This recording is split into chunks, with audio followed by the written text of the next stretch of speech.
From Memorial Field in Amherst, Massachusetts, the Little Three rivalry commences between the Amherst Mammoths and the Williams Ephs. Welcome to Western Massachusetts. It's a battle of the two Western Mass schools here in the NESCAC, and it is game one of a three-game series between Amherst and Williams. Welcome, everyone. My name is Jacob Munch here on the Northeast Sports Network, NSN, as it's game one of three between the Mammoths and the Ephs. This has been a long-time rivalry, and this is a rivalry recently that has heavily favored Amherst. The current seniors for this Amherst squad have never lost to Williams. It's been 9 straight wins for Amherst, but this year Williams having a very good season. The Ephs have bounced back after a tough stretch, especially last season. The Ephs entered today with a 10-6 overall record, and they are 3-0 in NESCAC play, comfortably at the top of the Western Division standings. Meanwhile, for Amherst, they are 8-11. They are 1-1 in NESCAC play. They have played the least amount of conference games so far, as this is just their third of the season. And let's run through the starting lineups for today's game on a cool, breezy, and very gray Friday afternoon. For Williams leading off, it's the third baseman Ben Swank. Marcus Burrell II is in center field. Henry Jawan catches, batting third. At first base, hitting fourth is James O'Connor. Then it's Owen McHugh at second base and Ryan Nakajima in right field. And then the bottom third of the Williams order, Sasha Palma, the DH, Nate Rosner, the left fielder, and Dave Mosry, the shortstop for Williams. They'll be going up against the righty Nick Fassert. On the bump for Amherst, Fassert has been excellent this season. The first year from Katona, New York, 5'10", 180-pound righty, has been excellent this season, and he is ready to start this ballgame. First pitch is flown into right field by Swank. Moving towards the line and making the catch in a soft jog is Lafreniere, and one pitch, one out for Nick Fassert. Fassert enters today's game with a 2.90 ERA, a 1.1 whip. This is his 6th start of the season. The best part about Fassert's line is his walk-to-strikeout ratio. 6 walks to 15 Ks for Nick Fassert. The righty winds and delivers an 0-1 and misses high, and the count goes to 1-1 with Marcus Burrell II up to bat.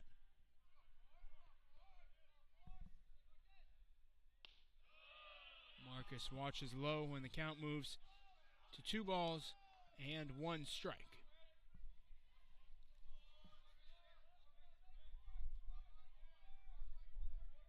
Marcus hitting .339 this season, but he comes up empty here as the count moves to 2-2.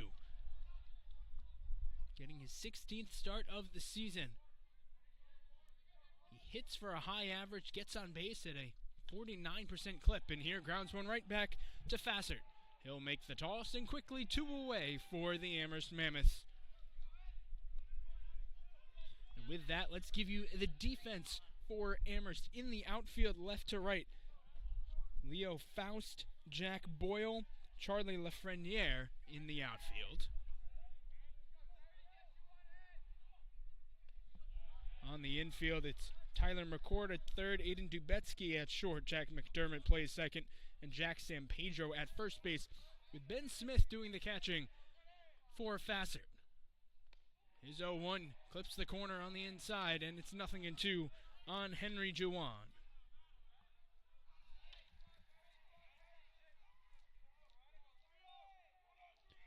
The righty winds and fires.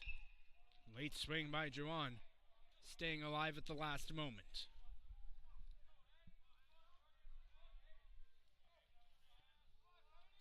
Jawan, one of 2 Williams regulars with an OPS, an on-base plus slugging, over 1,000. And here he pulls on foul towards the Amherst dugout. And the count remains 0-2. Mammoths in their home white jerseys. Says Amherst across the front. Meanwhile, Williams in their alternate gold jerseys with the gray pants. Jawan left side. Circling is Dubetsky, his throw to first in time, and it's a 1-2-3 first inning for Nick Fassert. He retires the Eafs in order, and coming up, we'll give you the Amherst starting lineup as we head to the bottom of the first inning here on NSN.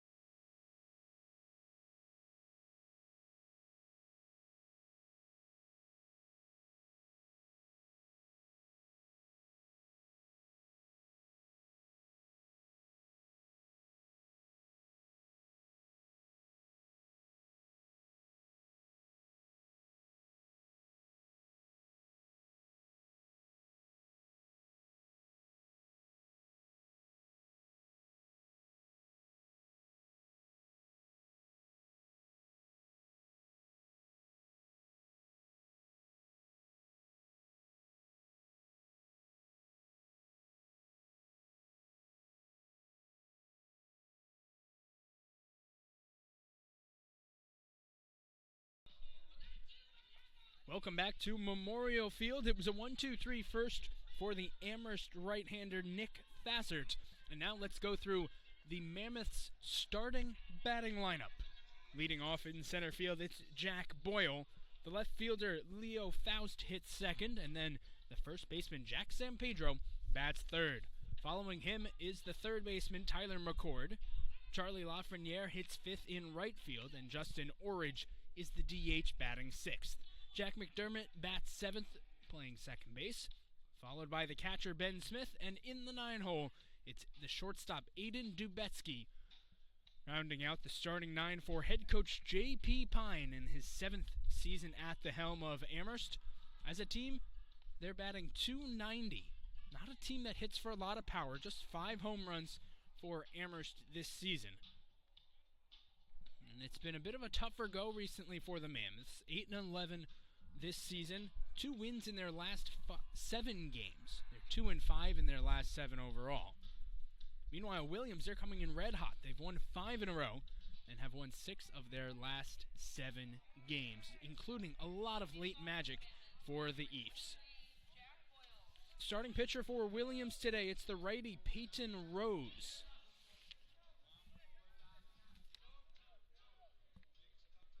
Rose making his 6th start. He's got an ERA in the 7s, a whip below 2. 13 walks to 13 strikeouts. Not as good of a ratio as Rose might have hoped, but he starts it off with strike 1. Opponents hitting about 300 against the righty Rose, but something Peyton has had a lot of success at this year is limiting the slug. He's allowed just 2 extra base hits to the 69 at-bats that he has faced, both of those being doubles. Rose winds and fires a 1-1. Misses up and in to Jack Boyle, and the count moves to 2 balls and 1 strike.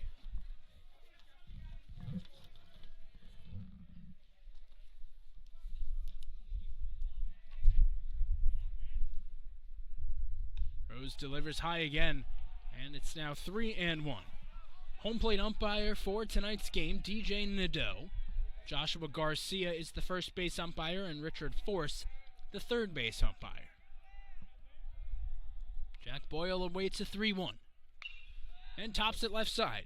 Moving over a Swank, his throw to first is true, and Boyle is retired on the 5-3 ground out for the first out of the bottom of the first.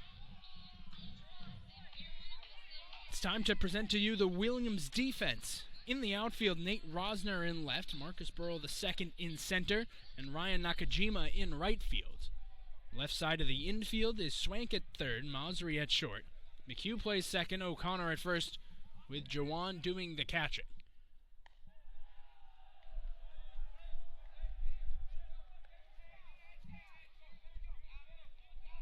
Want to know the count on Leo Faust.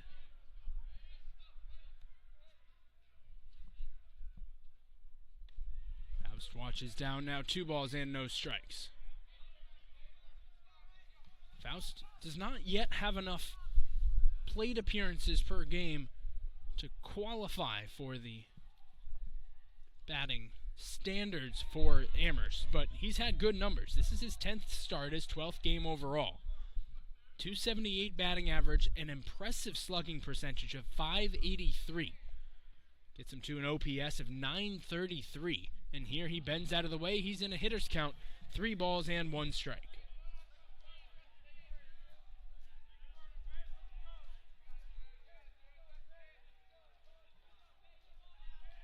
Rose from the windup. Gives up a fly ball to deep center field. Burrell drifting back, settles under it, and makes the catch. And there is a loud second out as Faust is retired. We'll give you the dimensions here at Memorial Field. Down both lines, it is 335. It's 390 feet to straightaway center. And it's 365 to straightaway left, left center, and same to right center. Symmetrical park here in Amherst. Rose misses for ball 1 to Jack Sampedro. Making his 20th start of the season. He has started every game, one of 3 Mammoth players to have accomplished it thus far. He's up in the count 2-0.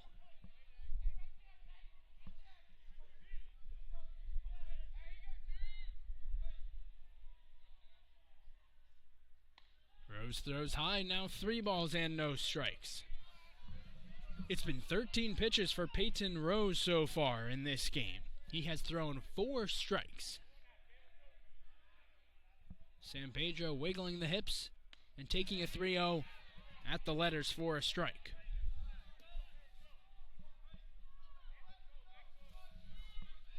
Jack Sampedro, the senior from Miami, Florida. Has a foul ball. That pitch came running up and in on Sampedro. I think he tried to wear it. Problem is, it got his bat instead, so the count goes full.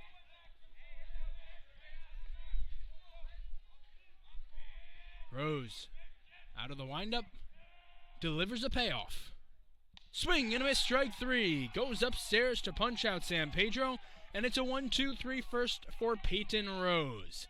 Neither team gets a base runner in the first, and we move into the second inning between Williams and Amherst with no score here on NSN.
Top of the second inning about to begin. The 4, 5, and 6 hitters due up for Williams in a scoreless game.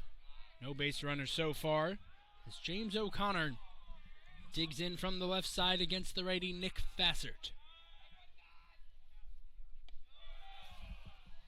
Fassert misses high for ball 1.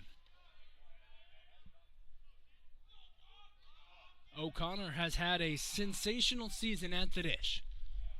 .426 batting average, a .429 on base percentage, and a .648 slugging percentage. Comes up empty on the high heat, though, and James is behind 1-2.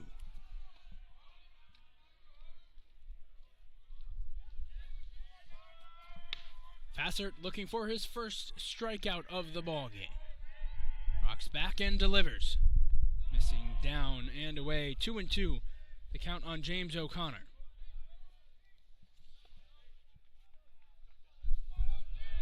O'Connor, the senior from West Newton, Massachusetts. Pops one into shallow left center. Sprinting in, pausing and making the catch is Faust. And there's the first out of the second. It's been 2 flyouts and 2 groundouts off the Eafs bats against Nick Fassert.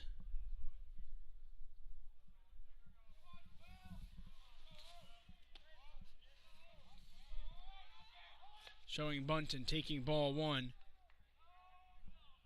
is Owen McHugh. Amherst wanted an appeal, but the first base ump Josh Garcia said no swing, no attempt on the bunt. You might be able to see at the bottom of your screen that Naveen Narayanan is throwing in the Amherst bullpen.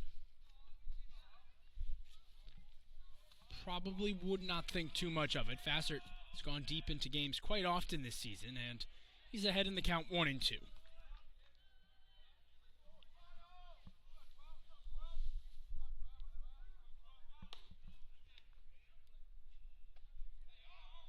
Righty to righty. Fassert throws and gets a ground ball up the middle. Sliding is the shortstop Dubetsky. To his feet, the throw. Great play for out number 2.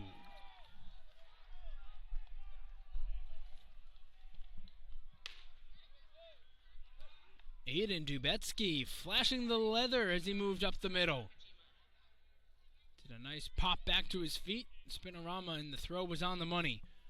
For an Amherst team that entered today with a .962 fielding percentage.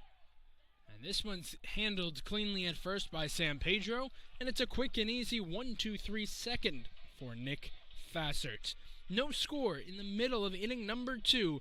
You're on NSN as Amherst comes to bat right after this.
Bottom of the second inning on a cool and breezy Friday afternoon from the Pioneer Valley.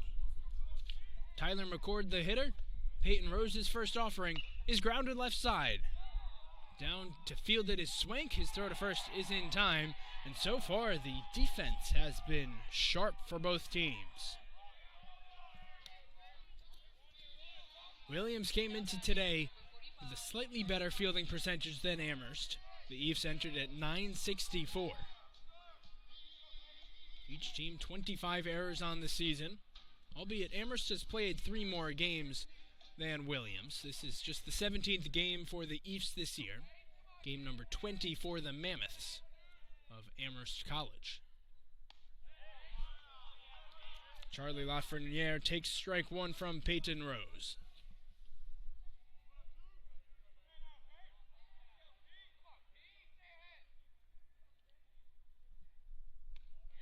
That one off speed, in for strike number 2.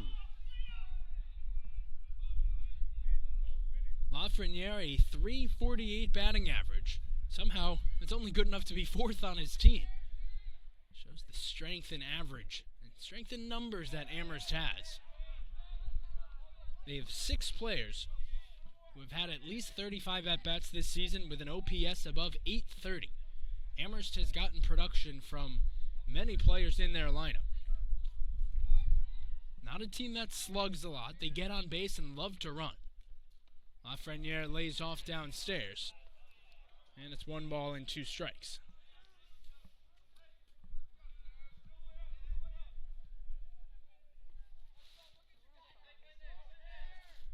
Lafreniere, the sophomore from Norwalk, Connecticut, awaits the 1-2. And he pops it foul, back and out of play.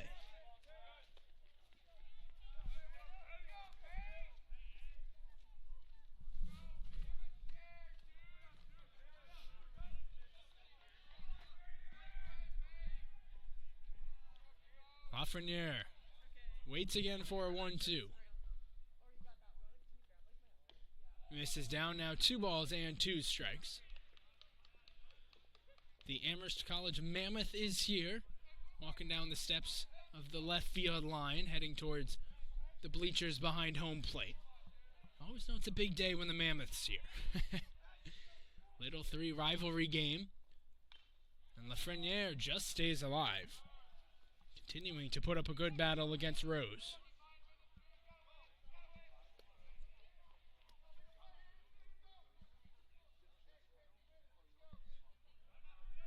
Lafreniere, a tough guy to strike out. 8 strikeouts in 69 at-bats. We've seen him foul off 3 two-strike pitches already in this AB. And he lays off on the breaking ball, 3-2.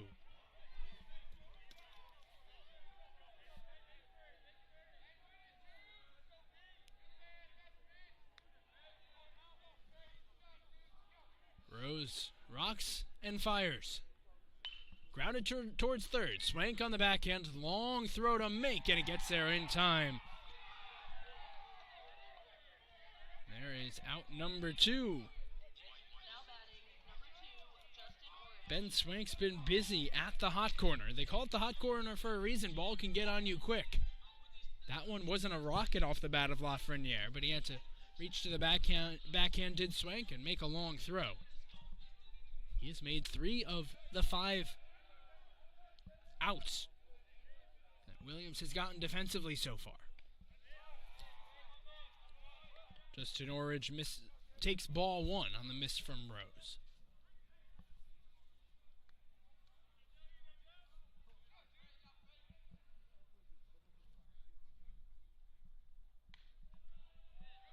That one off the corner as well. Now 2 balls and no strikes to today's designated hitter.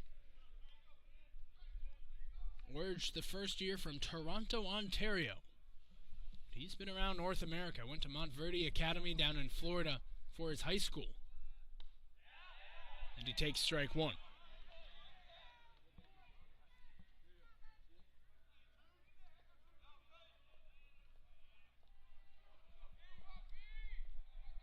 Still a hitter's count for Orridge. Up 2-1. He takes off speed that misses. And the count moves to 3 balls and 1 strike. Peyton Rose has gone to 3 balls in 5 of the 6 counts that he has had so far in this game. This one's flown into the shallow outfield. Sprinting in is the left fielder, and Rosner makes the catch, and it's a 1-2-3 inning for Peyton Rose. Still no base runners through 2 in this little 3 rivalry game between the Eefs and the Mammoths as we head into inning number 3.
Top of the 3rd inning from Memorial Field. Fassert fires one to the backstop to begin the at-bat against Sasha Palma.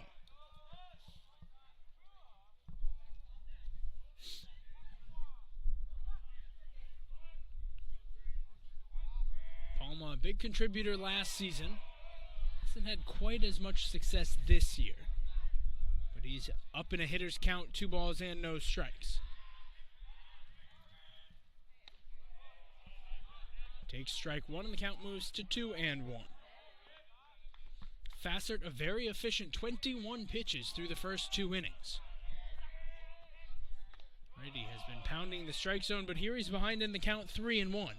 First time he's gone 3 balls on a batter in this ball game. Fassert rocks and fires. Grounded up the middle, moving over to Betsky, spins, throws, another great play.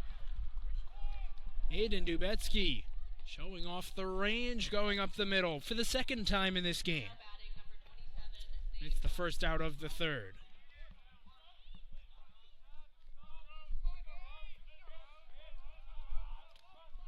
So with 1 out, Nate Rosner steps into the batter's box and lashes one foul. Tried inside outing that pitch.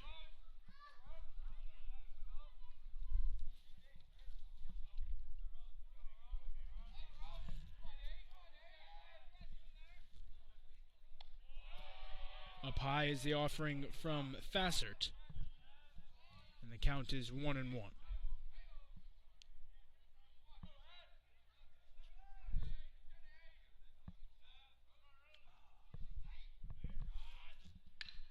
Grounded to shortstop. Dubetsky stays down on it and throws out Rosner, and quickly there are 2 away, and that is already 4 plays made at short by Eden Dubetsky. He's been a busy man. But there have not been many hard-hit baseballs so far. As the 9th man in the Williams order, Dave Mosry, comes to bat. Watches strike 1 drop in there. Mosry slugging .481. Remarkably, he has 5 triples this season.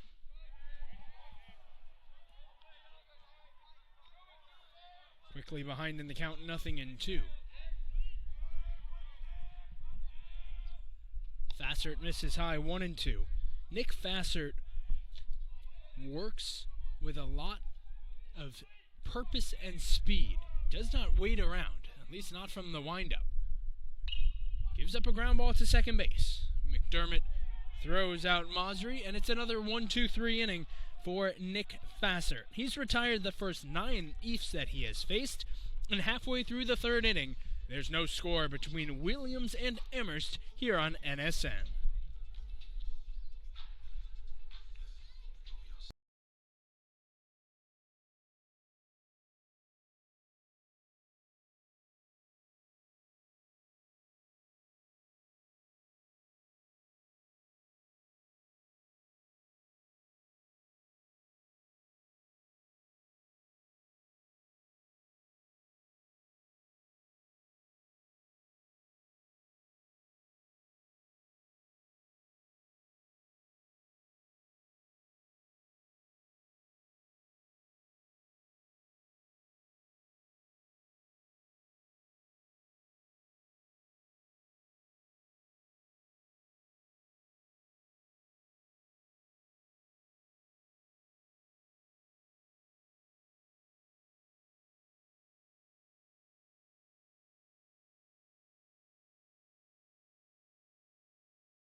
Jack McDermott digs into the left-handed batter's box for the Amherst Mammoths.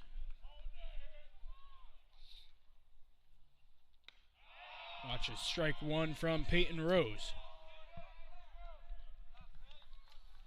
Bottom of the third inning from Memorial Field on the campus of Amherst College. McDermott gets plunked, and it's the first base runner of the game.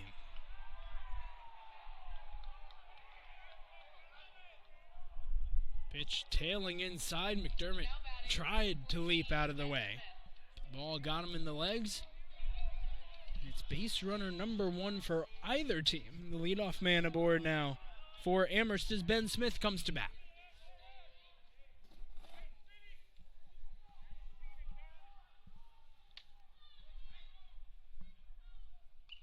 Big swing by Smith, and he fouls it back to the screen. Jack McDermott, the runner on first base, he's making just his 5th start of the season and 5th appearance overall. Has yet to attempt a stolen base this year. Smith watches the breaking ball down, and the count is 1-1.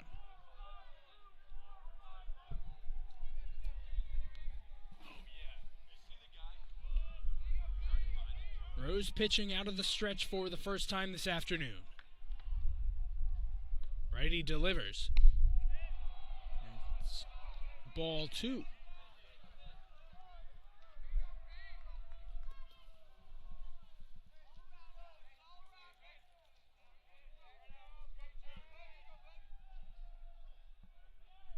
The third baseman Swank in on the edge of the grass. As Smith takes a letter high strike. And it's 2-2. Appeared Ben Smith might not have been agreeing with DJ Nadeau, the home plate umpire. The count's even at 2, with McDermott the base runner and nobody out. That one is high, and it's now 3 balls and 2 strikes. Amherst is a team that has stolen 50 bases this season out of an attempted 60. Will McDermott run on 3-2? He does not, and Smith takes ball 4. Rose issues his first walk of the ball game. And there are 2 runners on with nobody out for the 9-hitter, Aiden Dubetsky.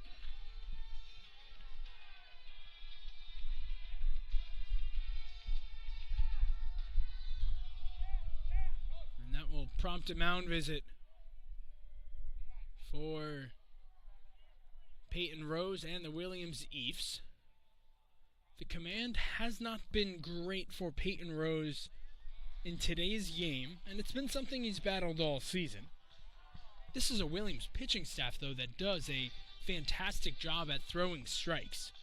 78 walks to 141 strikeouts is a phenomenal ratio. That's the Williams staff as a whole. Rose today has issued 1 walk and 1 strikeout. Meanwhile, for Amherst, this could be a prime opportunity if they want to go small ball here. McDermott on second, Smith on first, Dubetsky the hitter. Not a great batting average, but he does have 1 sacrifice bunt this season. The corner's pinching in. He shows bunt and drops it down foul on the third base line.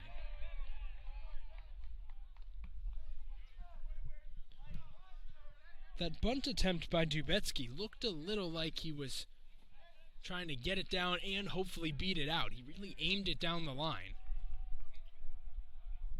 Maybe they let him try to bunt for a hit, best case scenario with 1 strike. Now, if they keep the bunt on, you just want him to get it down, move the runners over. Dubetsky pops it up foul, hoping for a play as Juwan, but it was too far out of his reach. Now the count is 0-2.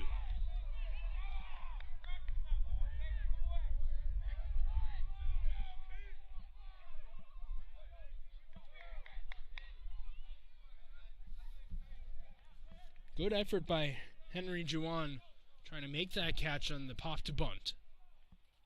Just a little too far, not enough air underneath it for Juwan to get there. First baseman O'Connor, he's backed up. He's no longer in on the grass, although he is creeping forward a little now.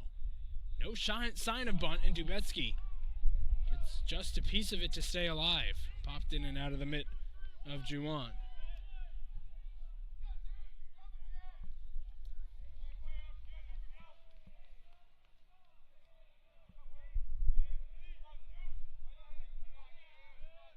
Rose would love a strikeout in this spot. 2 runners on, nobody out in a scoreless game. 0-2. Misses down and in.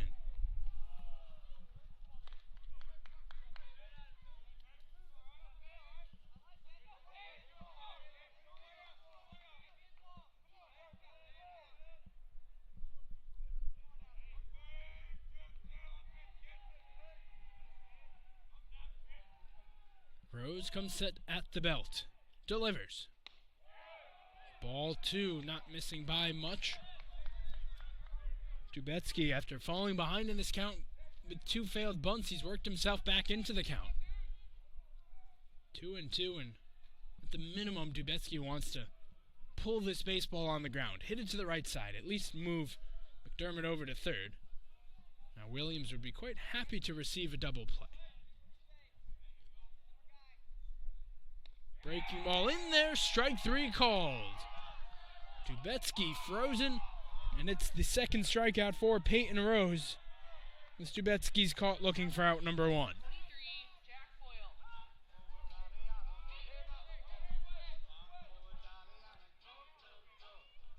So Dubetsky unable to move the runners, which means it's still guys on second and first for Jack Boyle.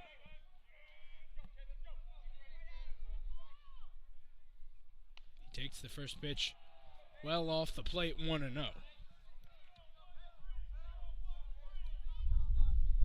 For the first time through the batting order for Amherst, only 2 batters did not face at least a 2-ball count. The point being, it's been long at-bats against Rose. And he misses high. 2-0 is the count on Boyle.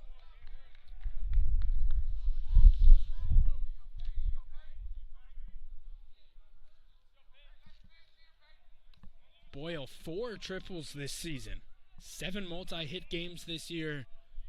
He plays in game number 20. Watches the fastball miss for ball 3, and Boyle's in the driver's seat 3-0.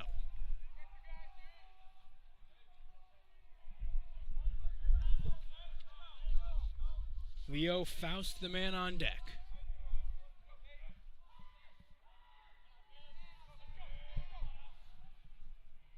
Rose delivers a 3-0. Now 3-1.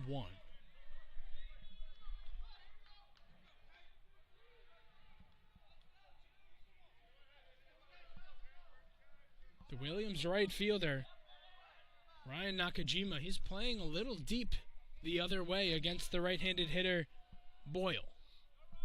Here's the 3-1. Popped up, and it will go out of play.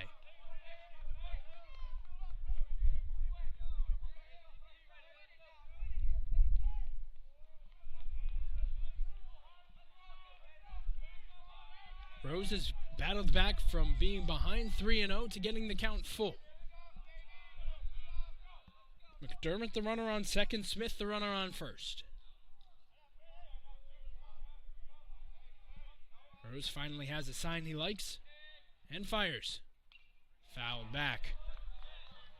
Boyle lunging to stay alive.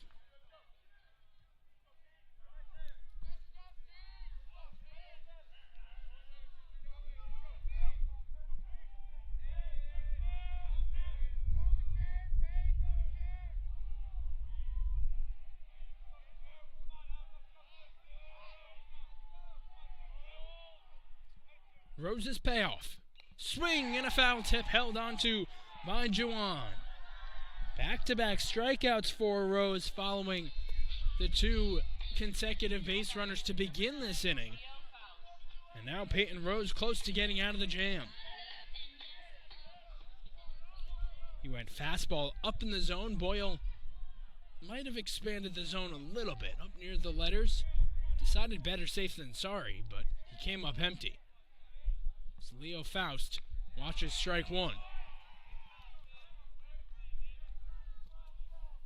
Faust flew out to center field in the first inning. That's been the hardest hit ball by either team so far. He sent Burrell running pretty deep to straightaway center. 0-1. Now 0-2 as Faust foul tips it. This would be a big momentum boost for Williams. It was second and first with nobody out. Rose got back-to-back strikeouts. Now trying to make it 3 in a row. Swing and a miss, strike 3. Rose gets 3 straight Ks following the 2 leadoff base runners, and he keeps this game scoreless through 3 innings. 0-0 is your score. Williams coming to bat looking for their first base runner right after this here on NSN.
Nick Fassert retired all 9 that he faced in the first 3 innings.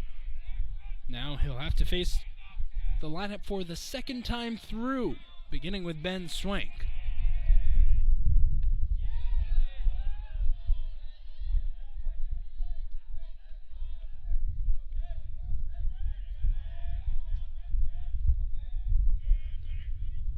Oh, 1 to Swank, misses. The count evens up at 1 ball and 1 strike. Ben flew out to right field on the first pitch of the ball game. He tried to set the tone in that first at-bat, but what he actually did was set the tone for Nick Fassert, which is get quick outs, get ahead of hitters early. But right now, he's behind in the count 2-1. Now 3 balls and 1 strike.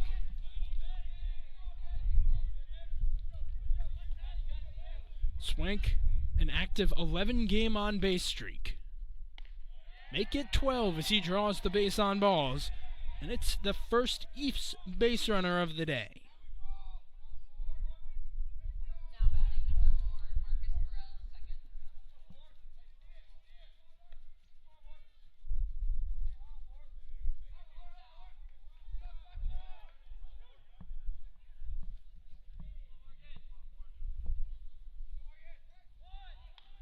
Burrell, second. Burrell drops down the bunt, but it goes foul. Trying to sneak one up on Amherst defense. Marcus has hits in 11 of his last 12 games. He has had a great season at the dish. .339 batting average entering the day. Meanwhile, Williams, with their first base run of the day, they steal a decent amount, not as much as Amherst, but they do bunt here. Fassert off the mound, fires high to first, and he's safe. The throw from Fassert pulled Sampedro high off the bag. Sampedro landed on the base, but not in time. Burrell able to beat it. And Williams, using a bit of small ball here, gets 2 runners on with nobody out to begin the 4th, and possibly their best hitter, Henry Juwan, at the dish. Strike 1 to Juwan.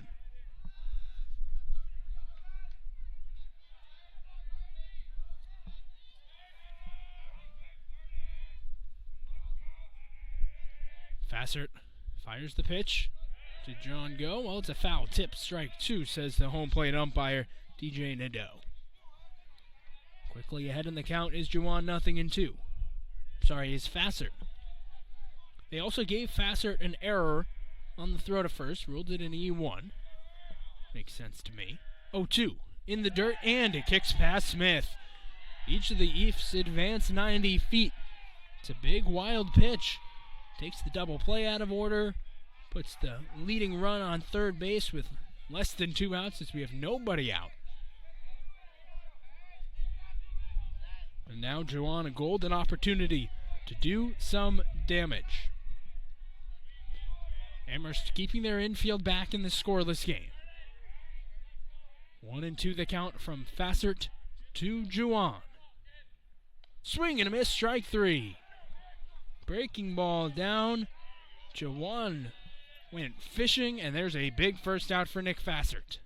Now batting number 19, James O'Connor. Now here's James O'Connor. He has had a fabulous season himself. The OPS close to 1.1. Sparkling number for O'Connor. First pitch strike from Fassert.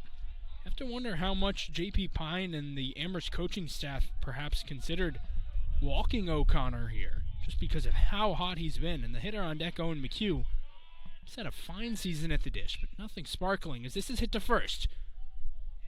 Looking towards the plate with Sampedro. Instead, he steps on the base, takes the out, but Williams takes the run. First run scored of the game goes to the Eafs, and there are 2 down here in the top of the 4th as O'Connor picks up RBI number 18 on the season, a team high.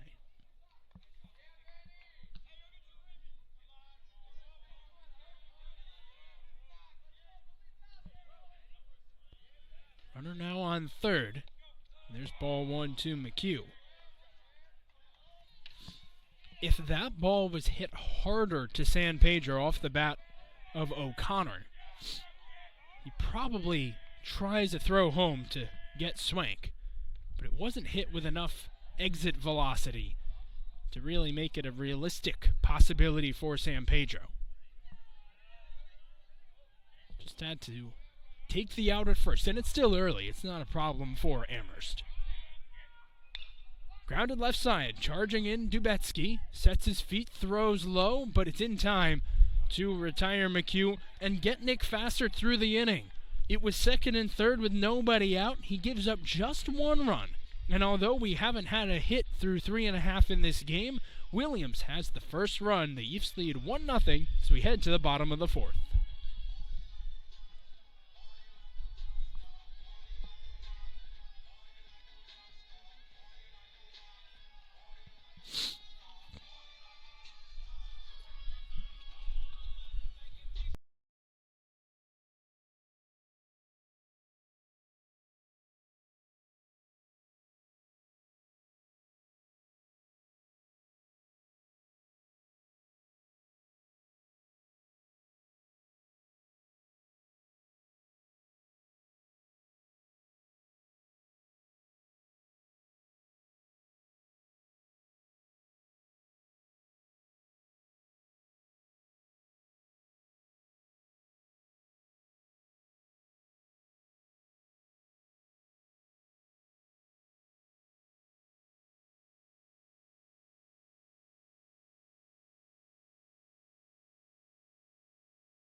Peyton Rose returns to the bump for the Eafs, and for the first time in this game, he has the advantage. Williams leading 1-0.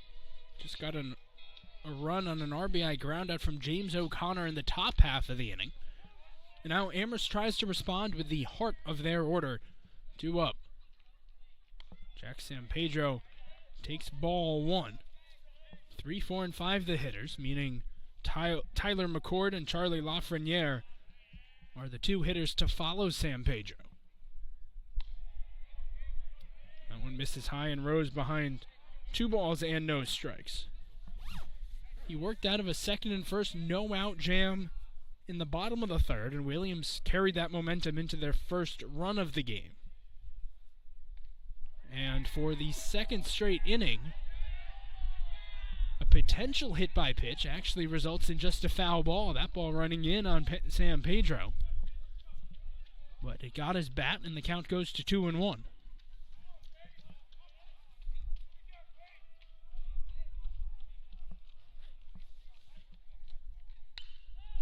Fly ball into center field. Burrell sprinting in, calling off Mazarian, making the catch for the first out of the inning. It's going to be interesting to keep an eye on how fly balls are handled, especially by the outfielders. There is some wind. It's almost entirely blowing in and towards third base. This Friday afternoon, 48 degrees is the temperature. Real feel 42. Today's been one of those days here in Pioneer Valley where you cannot tell if it's 10 a.m., noon, or 4 in the afternoon. The sky has looked exactly the same. It's a very, very cloudy day for the 5th home game of the Amherst season. Rose misses high, now 2-1. This series will shift to Williamstown, Williams will host the doubleheader on Sunday between these two teams. For the Ephs, that is going to be a welcome return home. Williams has played solely one game at Buddy Coombs Field this year. They're 5-2 on the road, trying to make it 6-2 on the road. 500 record at neutral site games. Rose delivers a 2-2. In there, strike three called. McCord is punched out, disagrees with DJ Nadeau. And that is now 4 strikeouts in the last 5 batters for Peyton Rose, make it 5 overall.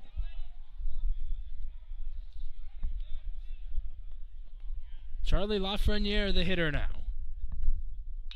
And he smacks one to short. Off the short hop glove of Masri, he will not make a throw. And Lafreniere reaches. A hard hit ball that Masri tried to pick on the backhand short hop, but he didn't really have to move for it. We'll see if more than ordinary effort was required. If not, they'll rule it an error. And indeed, they have ruled it an E6. So each team still looking for their first hit. Each team has committed an error before either of them have gotten a hit. The error proved costly last inning. The bad throw by Nick Fassert towards first base later enabled Williams to get the first run of the game.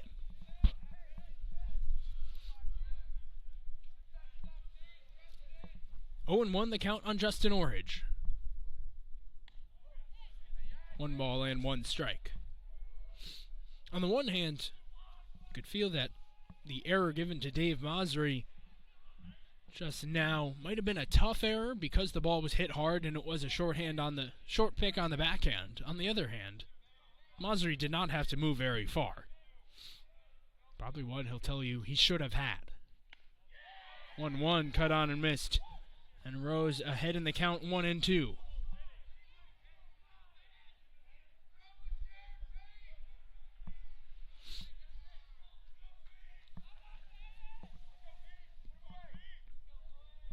Rose comes set at the belt.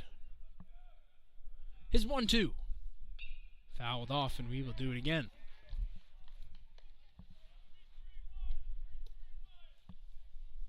Seven days ago, Rose got the start at Hamilton. 5 1/3 innings of 2-run ball, 3 hits, 5 walks, 6 Ks. 6 Ks were a season high.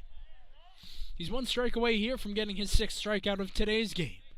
The righty delivers with a runner going, and it goes to the backstop. Lafreniere wasn't quite alert to it, but he will steal second.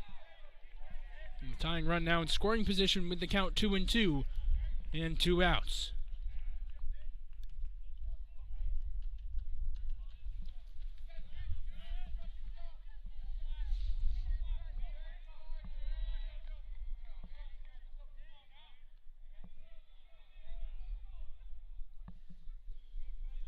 Orridge all the way in the back of the batter's box. Awaits the 2-2 offering. And it's off the edge. 3-2, a pitch Williams wanted, but they don't get.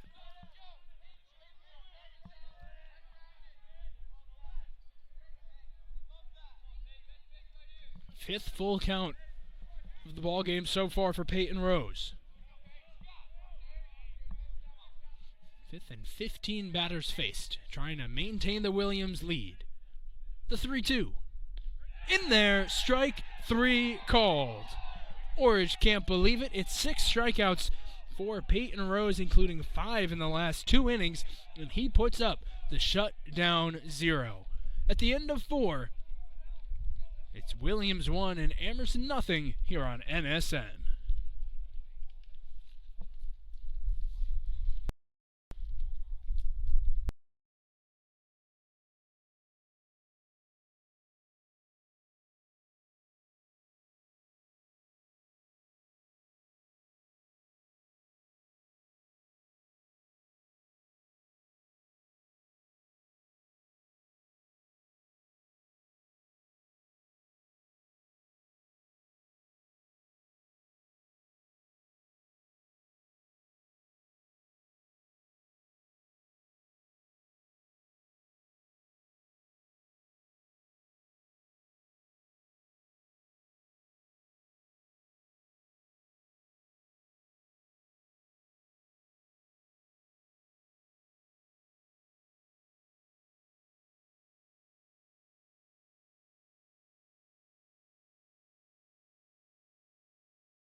Ryan Nakajima steps into home plate. Flashed a bunt for a moment, but takes ball one from Nick Fassert.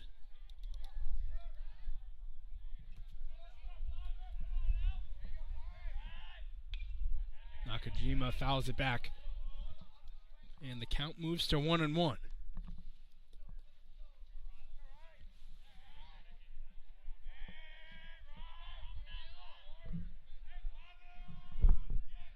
Top of the 5th inning. First 4 innings, a great pace to it. That's what happens when you get strike throwing. Fassert winds and delivers a 2-1. That nicks the edge. 2 balls and 2 strikes to Nakajima.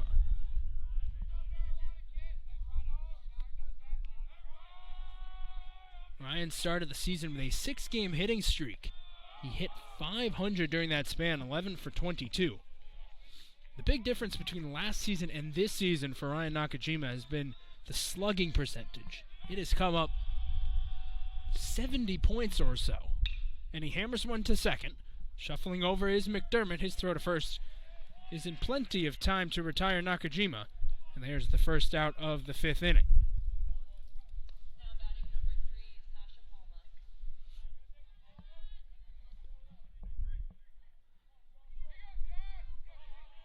Sasha Palma. Sasha Palma comes to bat. Ferocious cut ticks off of Fassert, bobbled at short. The throw is still in time. What a play by Hayden Dubetsky. It hit Fassert. He had to readjust, go back towards third base, bobbled it there, still got it into his throwing hand and made the throw in time. Amherst did not make that as easy on themselves as they would have preferred, but it's a quick 2 outs. And Rosmer takes strike 1.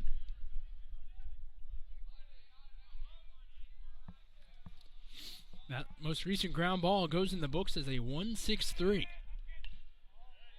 And quickly, Fassert ahead in the count, 0-2 on Rosner.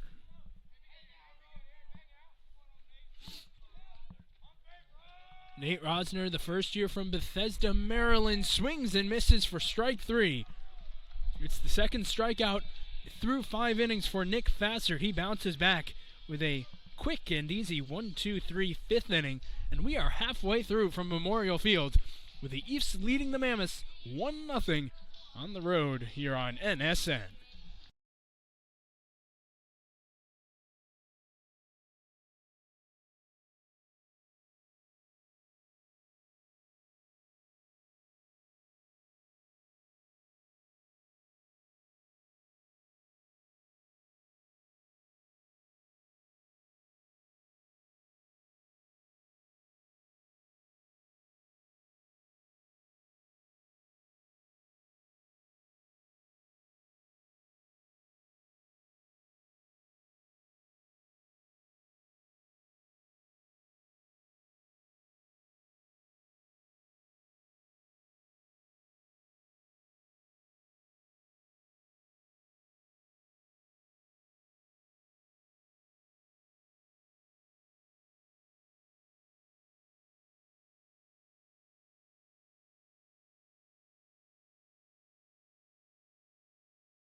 Bottom third of the Amherst order coming to bat here in the 5th inning. Jack McDermott, Ben Smith, and Aiden Dubetsky.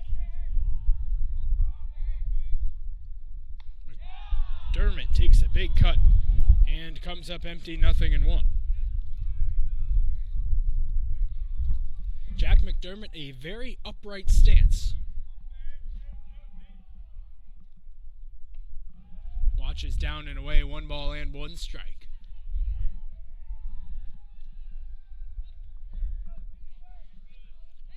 This is the first game of the Little 3 of this baseball season. 1-1 in there now, 1-2 on McDermott. 3 teams, of course, the 3 schools, Williams, Amherst, and Wesleyan. Amherst is going to play Wesleyan next weekend.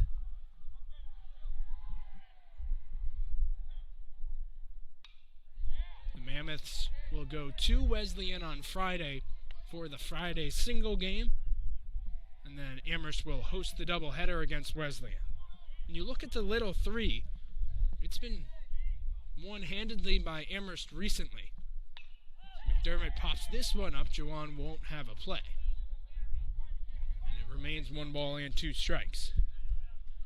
Part of the reason that Amherst has had so much success in the Little 3 on baseball the last few years has been the triumphs that they have had against Williams. It has been 9 straight victories against the Eafs for Amherst baseball.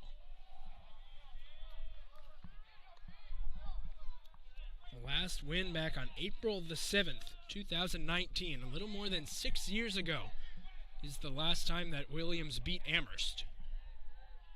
Here's the 2-2. Inside, Juwan tried to frame it back to the strike zone, but he doesn't fool DJ Nadeau behind the plate. And the count goes full.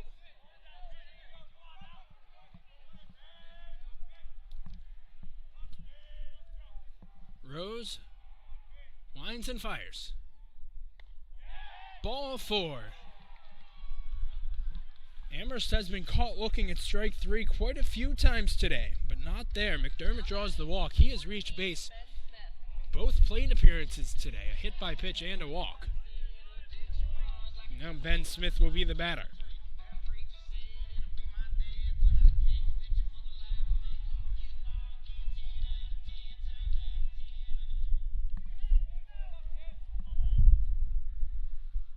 Smith getting his 13th start of the season.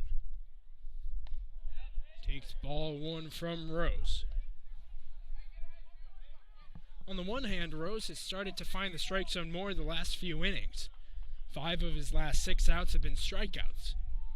On the other hand, it's still been long counts, 2 balls, 3 balls on hitters. But he dots one in for strike 1 to Smith here.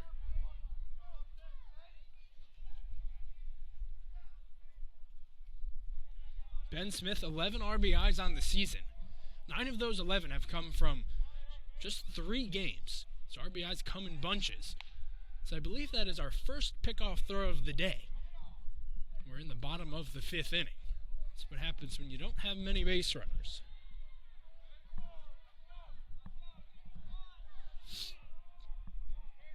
The 2-1. Popped up left side. Hoping for room is Swank, and the shortstop makes the catch. They will rule it an out, but then he went out of play, and they are going to send McDermott to second base. Dave Mosry came over into foul territory, made the catch, and his momentum carried him on the other side of the white line. And that is the out-of-play line. There is no fence on the third base side. It's just a white line, that's it. So it goes down as a foul out to the shortstop. But because he went out of play, McDermott gets to take second.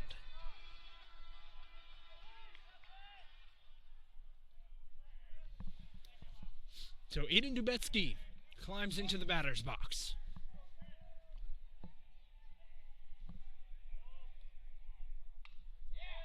Takes a good cut at a heater, but only fouls it back, 0-1.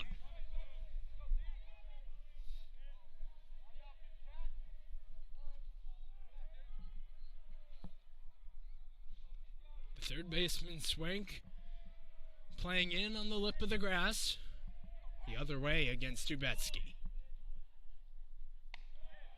That fastball misses high. 1 ball and 1 strike.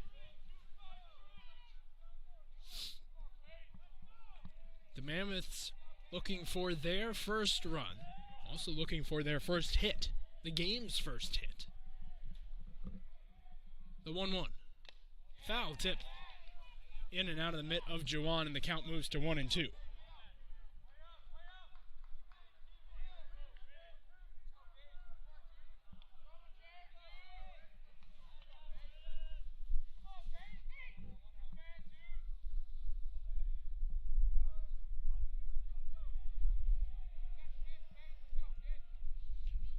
Rose would love a punch out here. The righty delivers. Misses high. 2 balls and 2 strikes.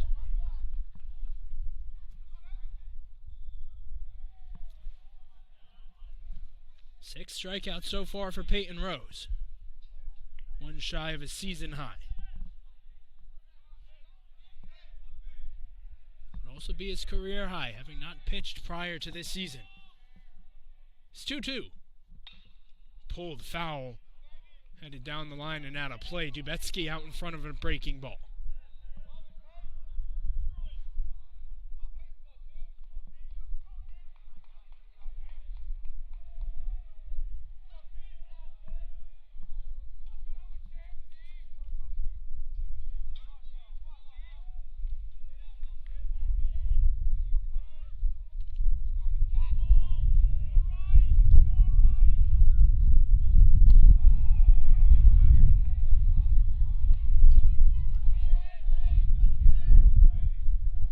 Three balls and 2 strikes. Now the count on Dubetsky as the wind picks up here at Memorial Field. McDermott, the runner on second, as the tying run here in the bottom of the 5th. Rose is 3-2. Ball 4. Issues a walk to the 9-hole hitter. That's the 3rd walk issued by Rose today. And it turns the lineup back to the top in Jack Boyle.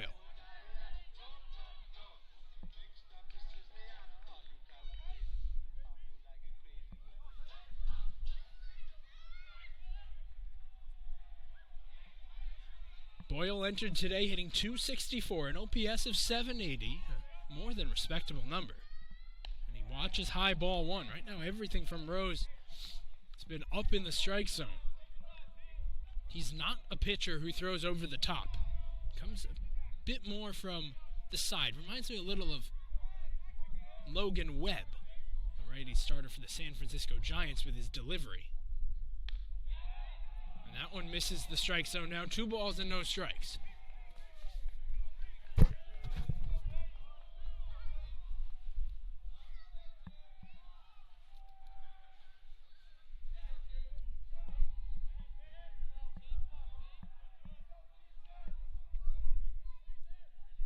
Boyle waits to face the 2-0 pitch. Here it comes.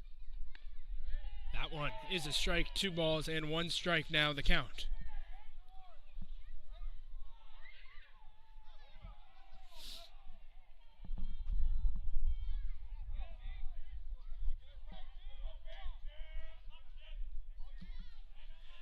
Amherst looking for the big hit, which would also be the first hit. And they get a line drive that is past the diving Masri into left field. Rounding third, McDermott, he will come home and score. And on at first with a game-tying RBI single is Jack Boyle. And this ball game is even at 1.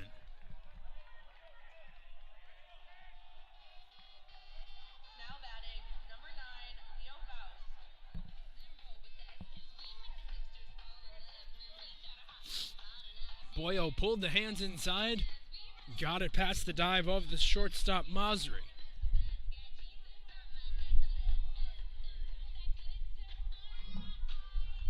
Although the left fielder Nate Rosner came in fiercely and looked like he really wanted to come up firing to home, he bobbled it out in left field on the transfer, and that gave McDermott enough time to score. Dubetsky did hold up at second as Boyle picks up his 8th ribby of the year.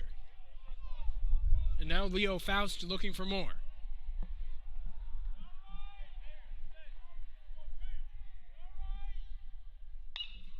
hits that one hard into left center field. On the run and making the catch is Burrell.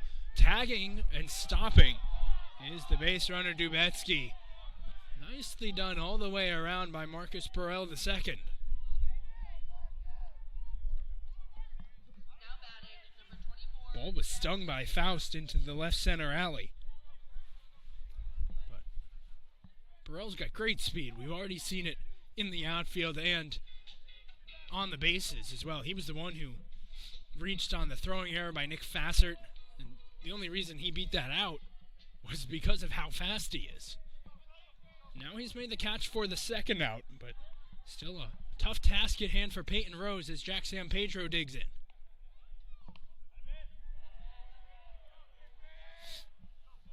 Sampedro takes ball one. He's 0 for 2 today. Struck out swinging to end the first, flew out to center to begin the fourth. He has hits in all but 4 games this season, does Sampedro. He flies that one into center field. Burrell shifting backwards, makes the two-handed catch, and that retires the side. But it took us 5 innings. We have our first hit. It comes from Jack Boyle, and it ties this game at 1. As Amherst has evened it up as we head to the 6th here on NSN.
Number 16, Dave 9-1-2. 2 up for the visiting Williams Eafs. Making the not too far of a journey east from Williamstown to Amherst. And the count is 1-0 as Dave Mosry digs in. Grounded out to second base to end the third inning did Mosry. He's been quite busy in the field. He made the good catch running over into foul territory in the last inning. And here he's up in the count, 2 balls and no strikes. That one at the bottom of the kneecaps for strike 1.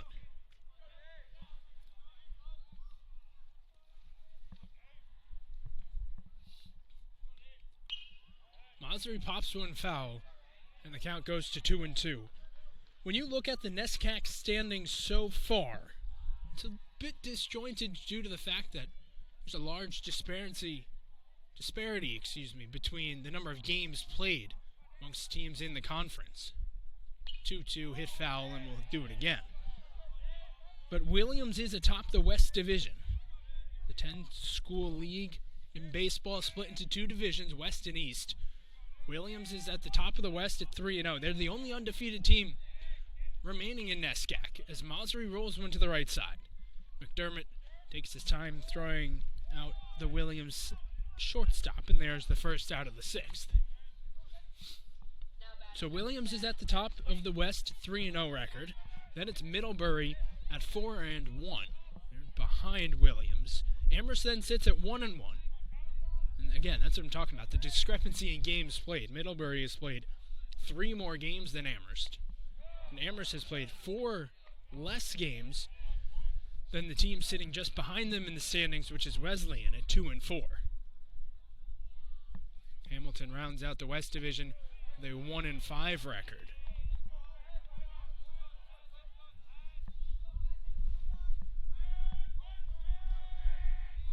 Sends Swank up in the count 2-0. Leans out of the way of the cheese up and in. Now 3 balls and no strikes.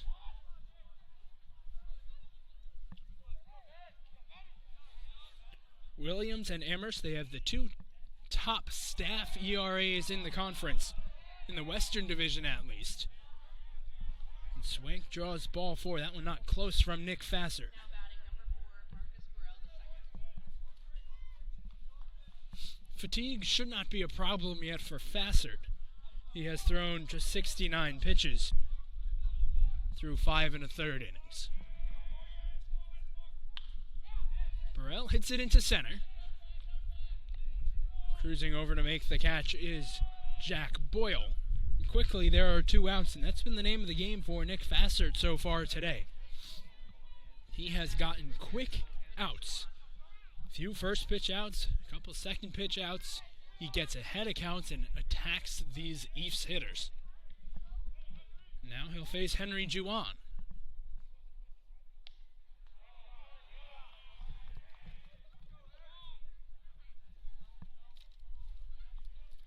As a pitching staff as a whole, Amherst's arms have been fantastic this season. 4.67 ERA, which leads the West Division. Entered today with a 1.40 whip. 71 walks to 122 strikeouts, and opponents hitting just 251. Juwan watches strike 1.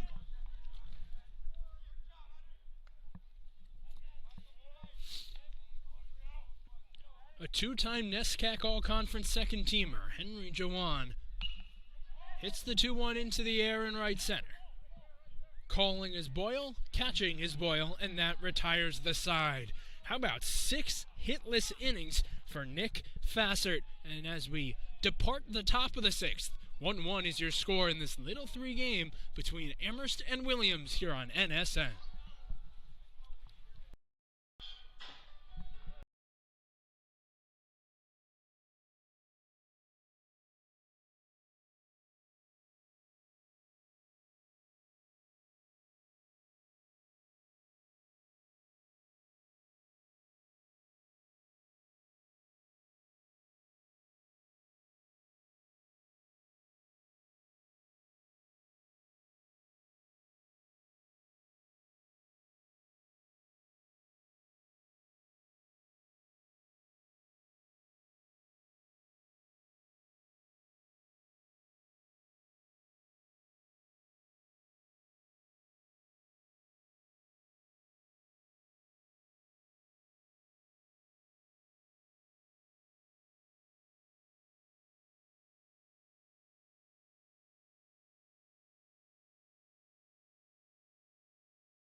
Tyler McCord comes to bat in the home 6th inning.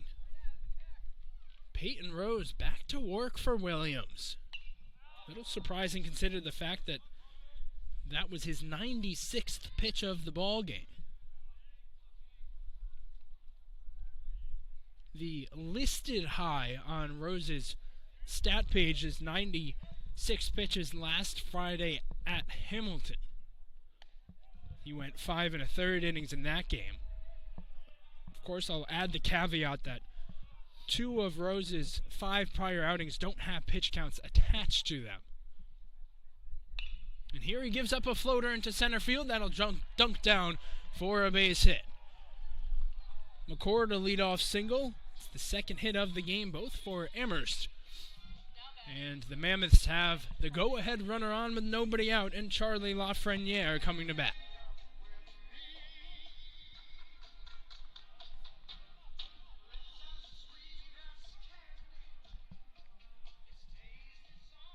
And that will bring Bill Barrow out of the dugout, and that will end Peyton Rose's day. They tried to get another out of him. They are unsuccessful, and Williams will go to the bullpen. But still, it's a very solid 5+ innings for Peyton Rose. He leads with the game tied, but a runner on first base, and we'll be back to introduce the new pitcher right after this here on NSN.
Grant Griner, the new arm for the Williams Eafs, pitching in his 6th game. It's his 5th relief appearance.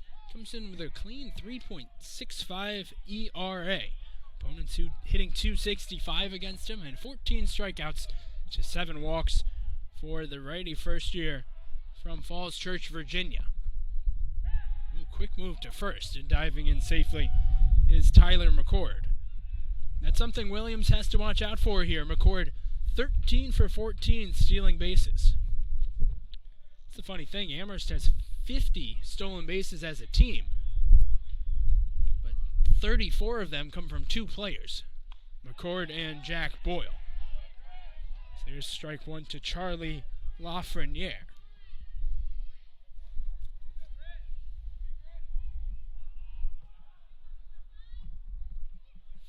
I expect we'll see McCord running at some point here in this inning.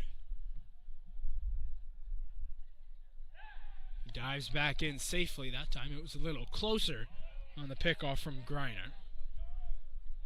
Because of what a great season Lafreniere's had at the plate thus far, they might not send McCord this at-bat, might wait an at-bat. But we'll see. Sizable lead for McCord, not going, and Lafreniere comes up empty, expanding the strike zone as he falls behind in the count, 0-2.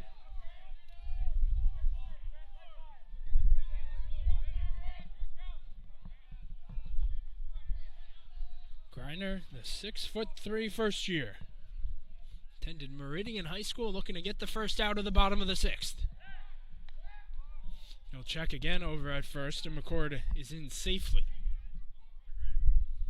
All 3 pickoffs from Griner have appeared to be the A move or close to it,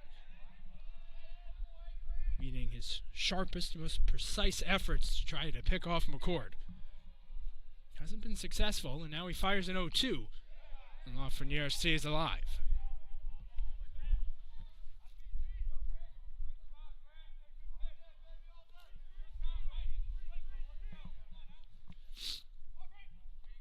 Amherst coaching staff shouting out the signs. J.P. Pine is the head coach. Chad Shade, the assistant coach, along with Kevin Murphy.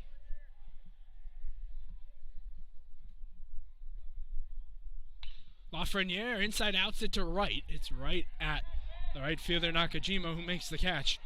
And Lafreniere is retired for out number 1. Now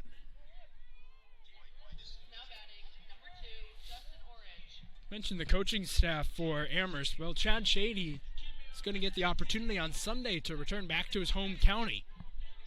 Native of Pittsfield, Mass., biggest city in Berkshire County. Went to Pittsfield High School. Shares the same colors as Amherst College does, purple and white. And then Williamstown, well, it's not too far from Pittsfield, about 25-30 minutes up Route 7. And in safely is McCord on the pickoff throw. Chad Shade, he coached the Pittsfield Suns for a brief time in the Futures League, Futures Collegiate Baseball League. Played at historic Wacona Park in Pittsfield. And in fact, fellow Amherst coach Kevin Murphy, he coached in that league as well as the manager of the Norwich Sea Unicorns when they won the championship. It's the second of back-to-back championships for the Sea Unicorns. Murphy was at the helm for that second one, so good experienced staff for J.P. Pine. This is Amherst Mammoths looking to pick up the victory. And the count goes to 2 balls and no strikes on Justin Orange.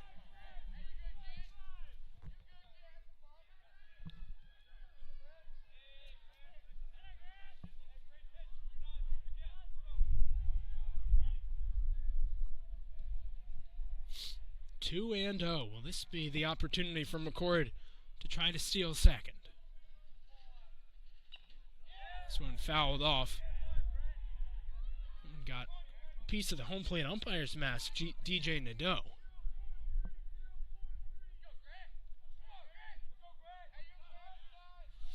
Grant Greiner trying to get through this inning. Entered with a runner on first and nobody out. Here's the right-handers 2-1.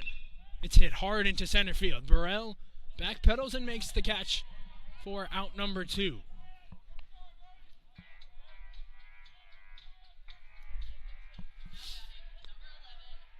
It feels that most everything that Amherst is hitting hard, they're hitting hard in the air.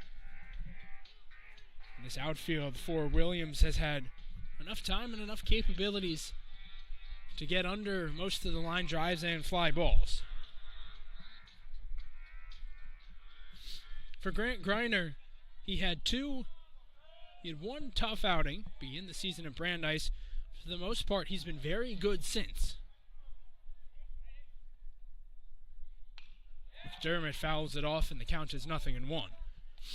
Greiner pitched against Union a couple weeks ago, 2 earned runs in 4 innings. That was by far his longest outing of the year.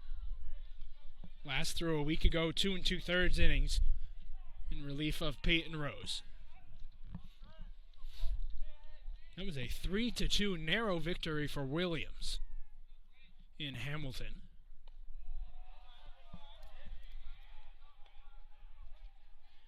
Williams has won 5 straight, 6 of their last 7. Last weekend it was a bit of an odd series for them against Hamilton because they swept Hamilton. However, of the 18 runs they scored all weekend, 14 of them were in the final 3 innings. McDermott floats it into left field. It'll get down for a base hit. McCord trying to go first to third.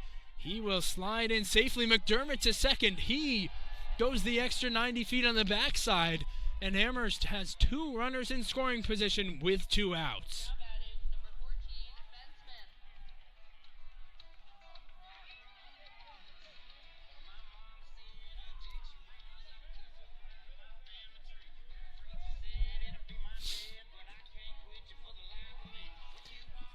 They scored a double for McDermott. And so Amherst, they are 1 swing away from giving themselves some the lead and perhaps some insurance. 1-1 the score, bottom of the 6th. Ben Smith is the batter. Henry Jawan has to do a good job behind the plate of anything in the dirt, because with McCord's speed and aggressiveness off of third, he'll look to pounce at any given opportunity. Smith lines it into center field. Burrell going back, has it lined up, and that gets Greiner and the Eafs through the inning. In the frame for Amherst, no runs, 2 hits, no errors, and 2 men left. And at the end of 6, we remain tied at 1 between Williams and Amherst.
James O'Connor, potentially the hottest Williams Eve hitter, comes to bat to lead off the 7th inning, trying to do something that no Eve player has done all game long, which is get a base knock against Nick Fassert. Fassert winds and delivers, missing off the corner for ball 1. It's O'Connor, McHugh, and Nakajima, the hitters for Williams. 74 pitches for Fassert through 6. Now time called. So O'Connor trying to get stuff out of his eye. Also, I'm sure, trying to disrupt Fassert. Well, and it worked, at least for our pitch. Fassert threw that one directly to the backstop. As we're now in the top of the 7th inning, this is the part of the ball game that Williams has made their money offensively the past week or so. As I mentioned last inning, 14 of their 18 runs against Hamilton last weekend were scored in the 7th, 8th, or 9th inning. Now O'Connor swings and misses on the ball below the shins. It's 2-2.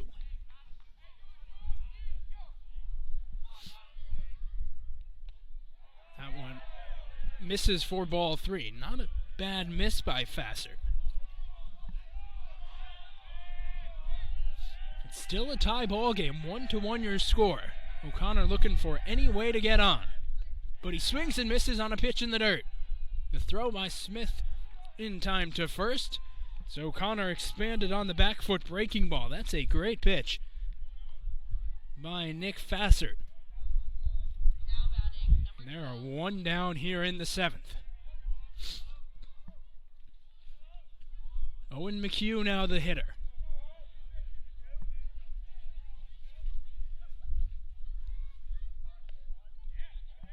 Pitch at the knees for a strike. McHugh grounded out to shortstop both times. Aiden Dubetsky has been quite busy at short, especially through the first 4 innings. McHugh taps that one foul quickly. It's 0-2. And this is what Nick Fassert has been doing. getting ahead of hitters. It's now 52 strikes and 82 pitches. The righty rocks and pitches. Just missing. Count goes to 1 ball and 2 strikes.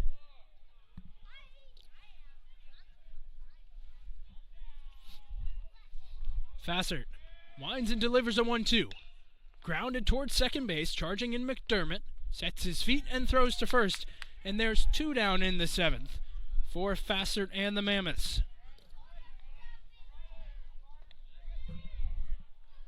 Now batting number 5, Ryan Nakajima. That brings up Ryan Nakajima. He's grounded out twice today. It's been a flurry of groundouts that Fassert has induced, but here he gets a pop-up. Third base side, will there be room? No, there won't. Lands wide of the bullpen out of play. And the count goes to 0-1. 13 ground ball outs induced by Fassert. And when he gets the baseball back, he is set and ready to go on the bump. Bounces that in, and the count is now 1-1. Right from the very beginning, Fassert has gotten the baseball, propped his glove up by his nose, and been ready to fire the next pitch.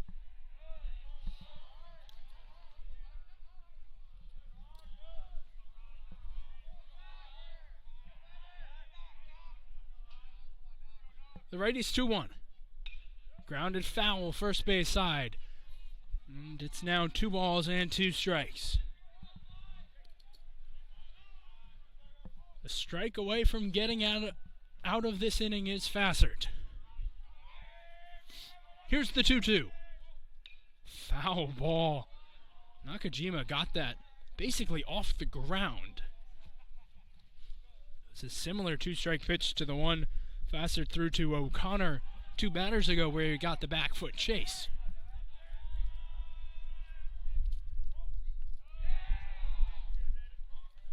Three and 2 goes the count now. If Nakajima can reach, it's Sasha Palma on deck. Fassert's 3-2. Ground ball to second base. McDermott on the edge of the outfield grass throws to first, and it is 7 no-hit innings for Nick Fassert. It's stretch time here at Memorial Field. Amherst looking to give their pitcher the lead when we come back here in Amherst.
Seventh inning stretch is over. Oddly enough, I did not hear "Take Me Out to the Ball Game," although I was not paying super close attention. But 9-1-2 the hitters for Amherst, beginning with Aiden Dubeski. Dubetsky takes high ball one. He's yet to put the ball in play. Struck out looking in the third, drew a walk in the fifth.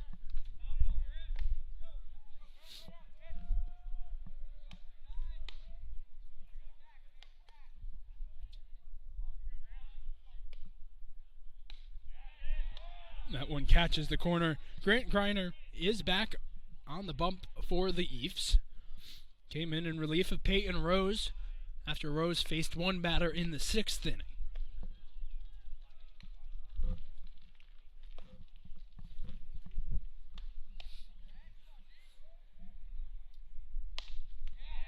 Dubetsky fouls it off now, 1 ball and 2 strikes. The final line for Peyton Rose, 5+ innings, 2 hits, 1 run allowed. It was earned, 3 walks and 6 strikeouts. It's a very good performance by Rose. Yes, Williams would love, of course, more efficiency. His ball-to-strike ratio was okay, wasn't great, but he pitched quite well. Williams hopes that Rose set the tone for this weekend.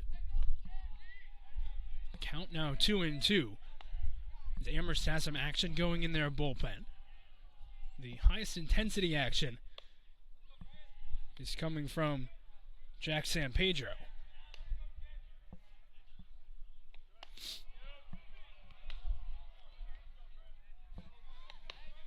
Well, Dubetsky's done a good job of working the count full after falling behind.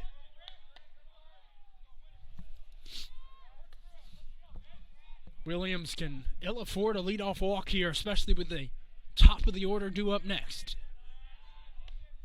The 3-2. In there, strike 3 called. Amherst doesn't like the call, but Greiner punches out Dubetsky. And it's for the second time today, Aiden Dubetsky has struck out looking. As the lineup card flips over to the top, and Jack Boyle.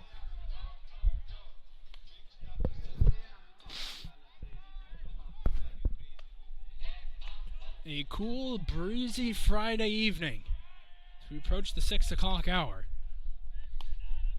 Jack Boyle has 1 of just 3 Amherst hits, and he takes strike 1.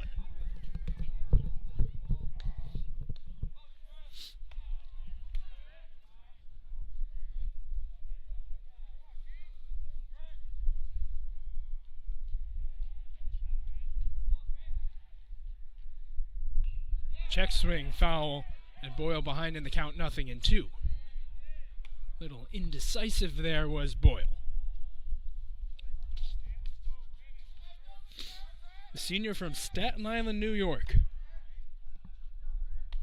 has had both his slugging and his on-base percentage go up this season. Although, oddly enough, his batting average has dropped a little bit.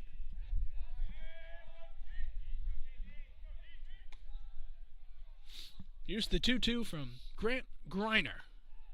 And GG misses high for a ball.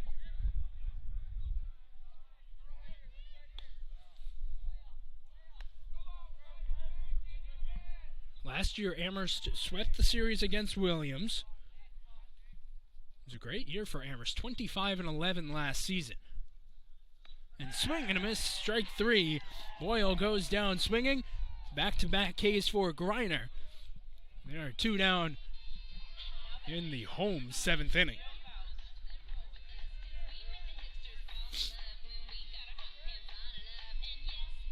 So that brings up Leo Faust. He's 0 for 3, flew out to center, struck out on a fastball and lined out to left.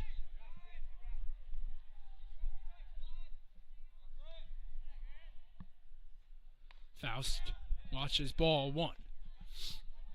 Sampedro has exited the bullpen. He's already put his batting helmet back on. He's on deck. It's 91 pitches for Nick Fassert through 7. Meanwhile, Greiner pours in a strike to even the count at 1 ball and 1 strike.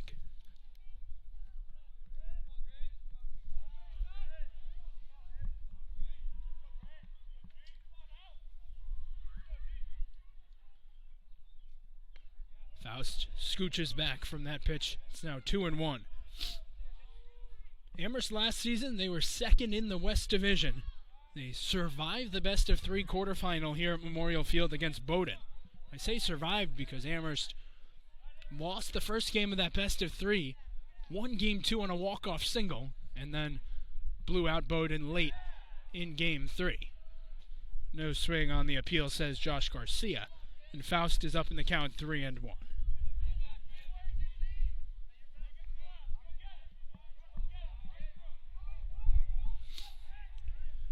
With their win over Bowdoin last year in the quarterfinals, Amherst moved to the double elimination championships. But they lost consecutively versus Colby and then against Tufts, as those tournament games took place at Tufts. But it was still a great season for Amherst. 25 wins, 11 losses. They already have 11 losses this season, 8-11. For Williams, they were 10-22 last year. Now the Eafs 10-6. Different types of seasons for these two programs this year.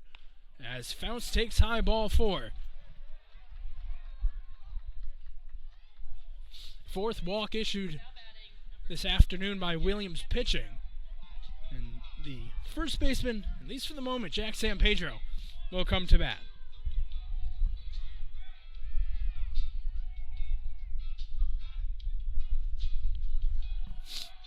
Leo Faust, the base runner on first, not a big base stealing threat. He's tried stealing 3 times this season. He remarkably has been thrown out all 3 times. That one in the dirt, ball 1. Faust took a big hop lead there on that first pitch, but he stayed put. Sampedro 0 for 3, a strikeout. Then it's hit the ball into the mid of Burrell in center field twice. Check on Faust, and he's in safely. One of these two teams looking for the go-ahead run. 1-1 still our score. Williams got a run in the 4th. It was unearned. Amherst got a run in the 5th. It was earned, and that's all we've had scoring-wise. On the bottom of the 7th. Sampedro takes a high strike. It's 1-1.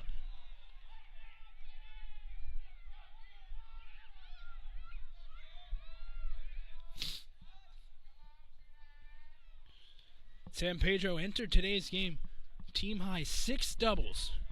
A double would be huge here for Amherst. A 1-1, down and in 2 balls and a strike.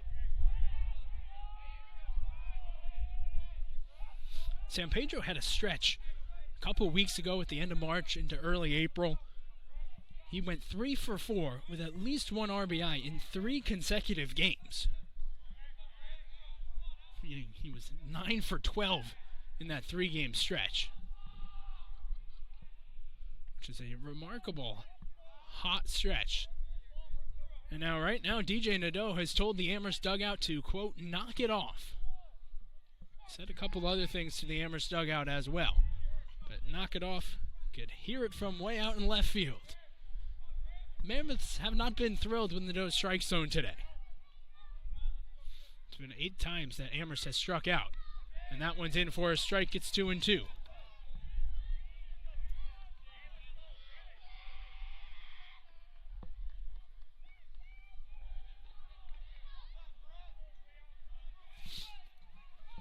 Two into the count. Greiner looking to send this game to the 8th. The righty delivers. Grounded hard to third. It eats up Swank and trickles away. On his way to third, the throw in plenty of time. Faust a dead duck. Amherst makes the 3rd out at third base, and that ends the 7th. Good recovery by Ben Swank, and after 7, we are still tied at 1 as Williams comes to bat looking for their first hit right after this.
After 91 pitches, Nick Fassert is back to work. Entering the top of the 8th inning, Sasha Palma is the Williams hitter, and he swings and misses at pitch number 1.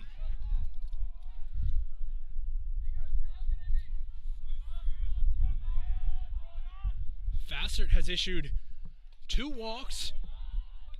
A base runner also reached on an error. It was Fassert's own error, and that is all that we have had so far. That one in for a strike. And the count is 1-2.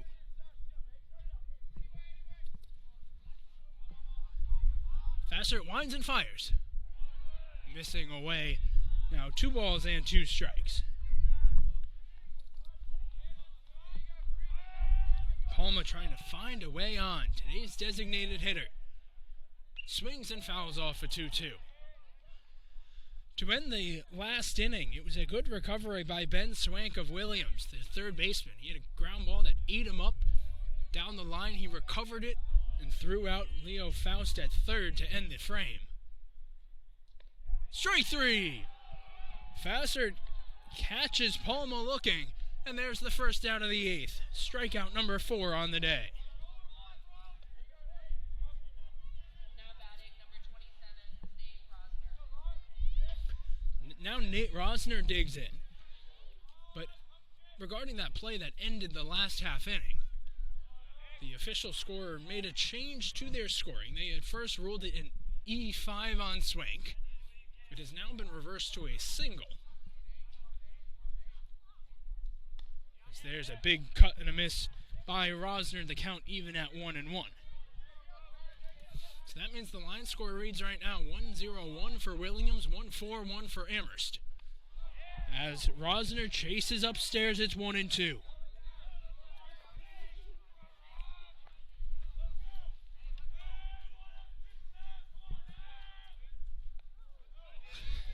That fastball had some extra juice to it from Fassert. Little too amped up there. So now 2 balls and 2 strikes.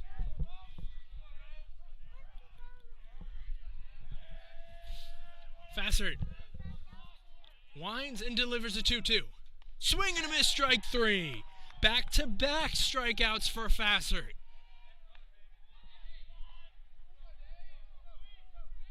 He has now gotten 23 outs without allowing a base hit. He's eclipsed the 100 pitch mark, 102 pitches thrown. And now Dave Mosry, the hitter. That's high for ball 1.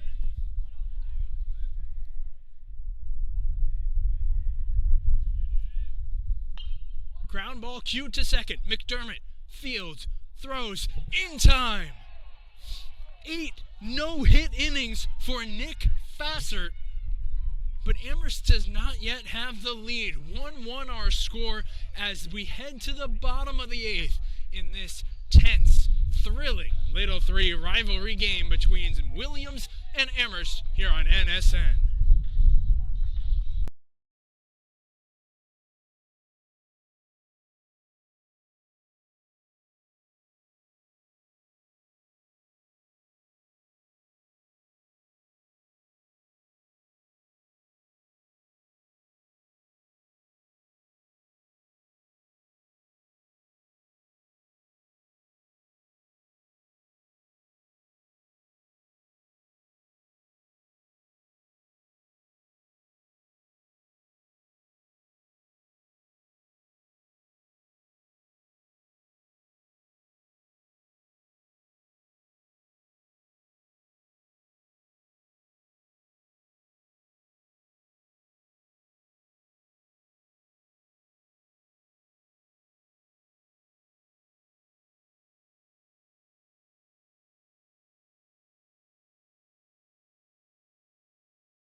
Tyler McCord, the first batter, due up for the Amherst Mammoths. His numbers have taken a substantial jump this season. The junior year for McCord has been an excellent one, but he swings first pitch and skies one in the air, hoping for room is O'Connor, and he makes the catch, just entering the foul territory warning track. And there is out number one.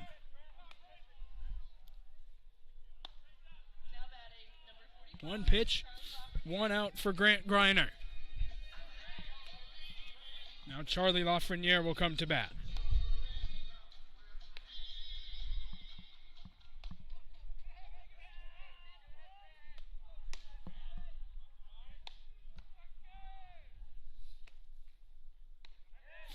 He takes a breaking ball from Grant Greiner for strike one. Lafreniere grounded out to third base. Grounded one to shortstop, which was booted by Masri for an error. Then Lafreniere lined out to right last at bat. That one misses towards the knees. It's 1-1. Continued action now going in the Amherst bullpen. Jack Sampedro is back throwing with intensity and to a catcher. A couple other guys throwing as well for Williams. Oliver Merced and AJ Zaccario.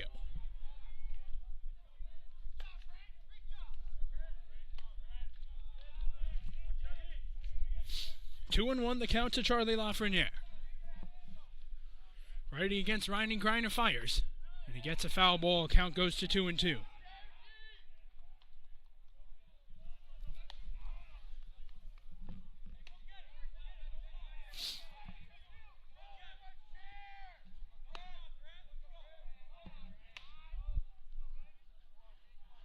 Greiner peers in and has his sign. His 2-2 again. Way upstairs. The count goes full at 3-2.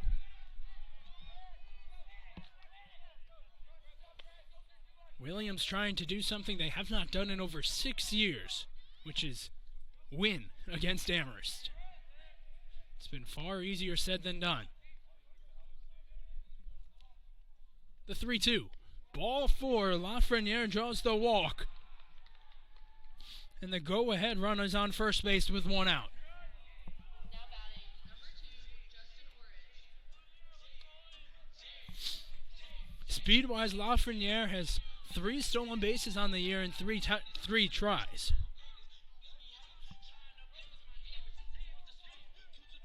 Justin Orridge digging into the batter's box. Orridge 0 for 3, fly out, a strikeout, and a line out. Swing and a miss. He was late on a high fastball. And it's 0-1. The bottom of the 8th inning, and this is only the 3rd pitcher we've seen toe the slab all game. Both teams combined. That one in for a strike. It's 0-2 to Orridge. Peyton Rose went 5+ innings as the starter for Williams. Grant Greiner has gone ever since. 2 1/3 innings so far. Meanwhile, Nick Fassert has gone all 8 for Amherst. The 0-2, swing and a miss, strike 3. An uncomfortable looking swing by Orridge. He chases and misses, and there's 2 outs here in the home 8th. Jack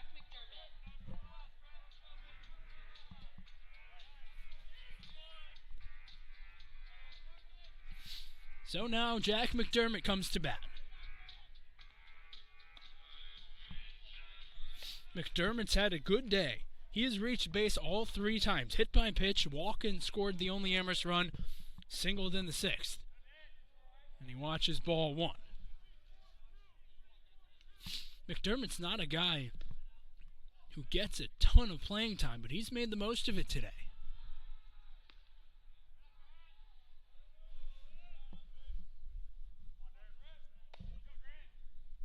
Grant Greiner's 1-0. Does not come, as instead they check on the runner Lafreniere at first.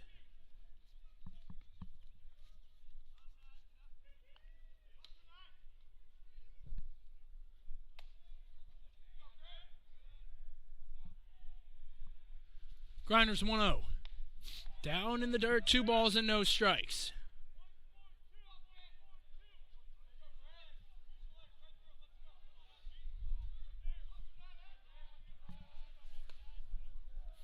This could be a good opportunity for McDermott to drive something hard here. 2 balls, no strikes, 2 outs. 1-1 game, bottom of the 8th. Takes a swing and fouls it back, heading towards Orr Rink. And it's 2-1.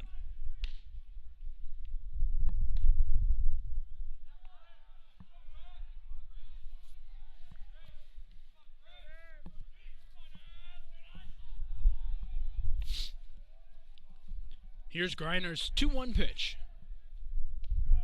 That's low and away, 3 balls and a strike.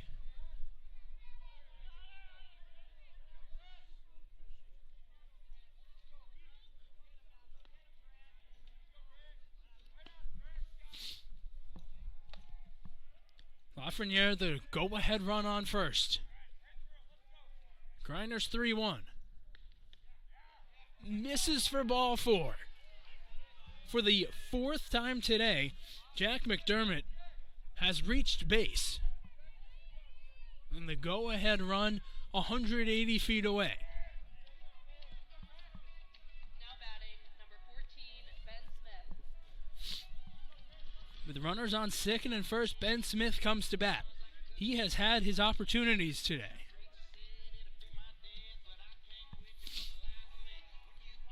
Now, Bill Barrel will exit the Williams dugout. There is someone throwing in the Williams bullpen, but he doesn't appear to be wearing a jersey, or at least not one that's visible. It doesn't appear, at least initially, that Williams will go to the bullpen. No, it's just to give Griner a moment of reprieve. Ben Smith is the batter trying to cash in for Amherst. Every time he has come up, there has been at least 1 base runner on. In his first at-bat in the 3rd, McDermott was on first. Smith drew a walk. In the 5th, McDermott was on first, and Smith fouled out. And then in the 6th, Smith came up with 2nd and 3rd, 2 outs. He lined out to center field on the first pitch to end the inning. An opportunity to make amends. And Smith watches strike 1. You also know Ben Smith desperately wants to get a hit here for his starting pitcher. Smith, the other part of that battery with Fassert. He's caught a great game through 8. Now looking to come through with the stick. Griner's 0-1. Sails away 1-1.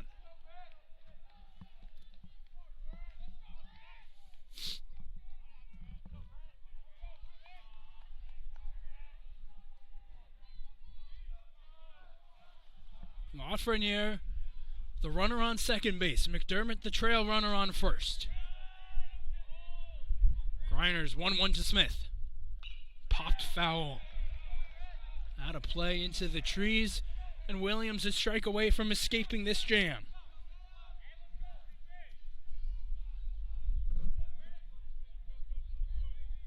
Jack Sampedro still throwing in the Amherst bullpen.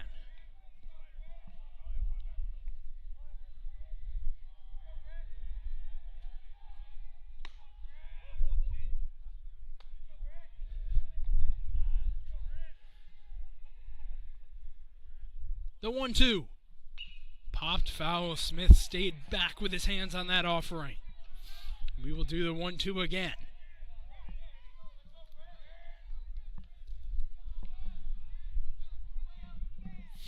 This game has been incredibly well pitched. It's been well fielded as well. The offense has not been anything remarkable. But with 1-1 the score, all Amherst needs is 1 hit here from Smith. The 1-2. Swing and a miss, strike 3.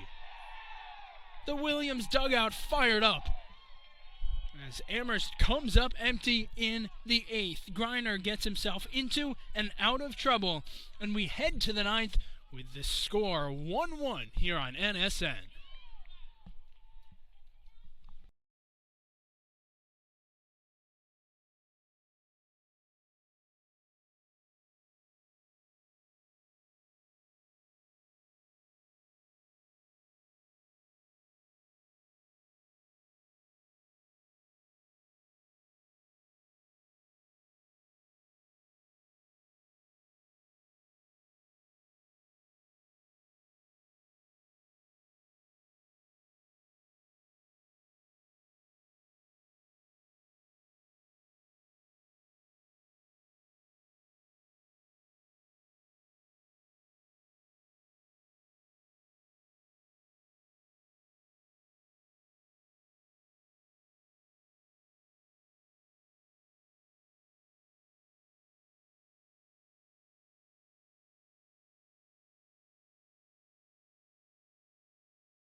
Jack Sampedro, the new pitcher.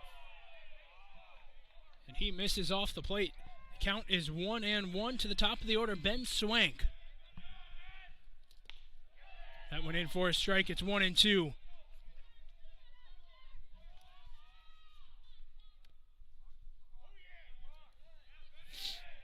Now time called at the plate by Swank, doing well to try to disrupt Sampedro's rhythm.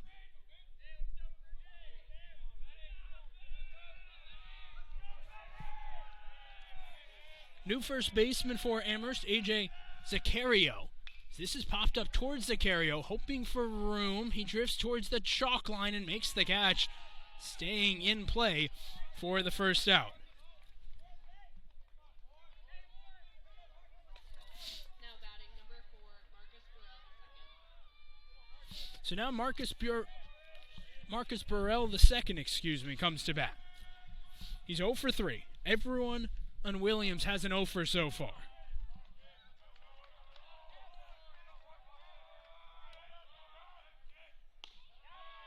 That one misses for, or it's called a strike. It's 1-1.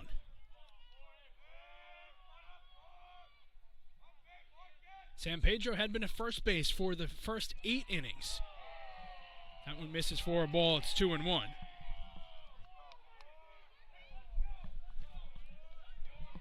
The side armor delivers. It's high now, 3 balls and 1 strike.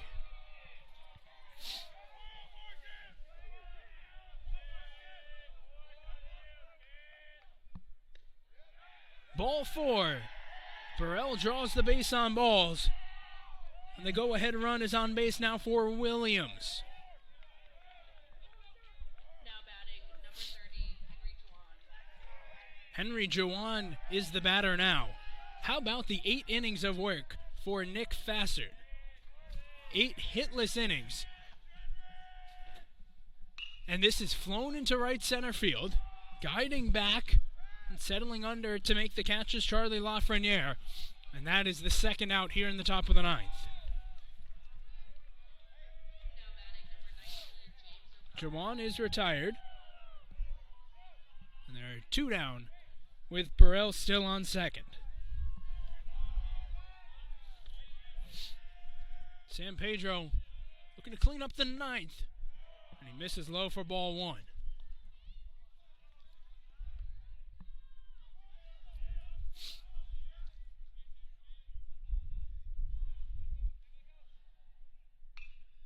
Popped up out of play, heading towards Lafrac Gymnasium, home of the volleyball, in the same building as swimming and dive, and basketball, and so many of the Amherst Mammoth athletics.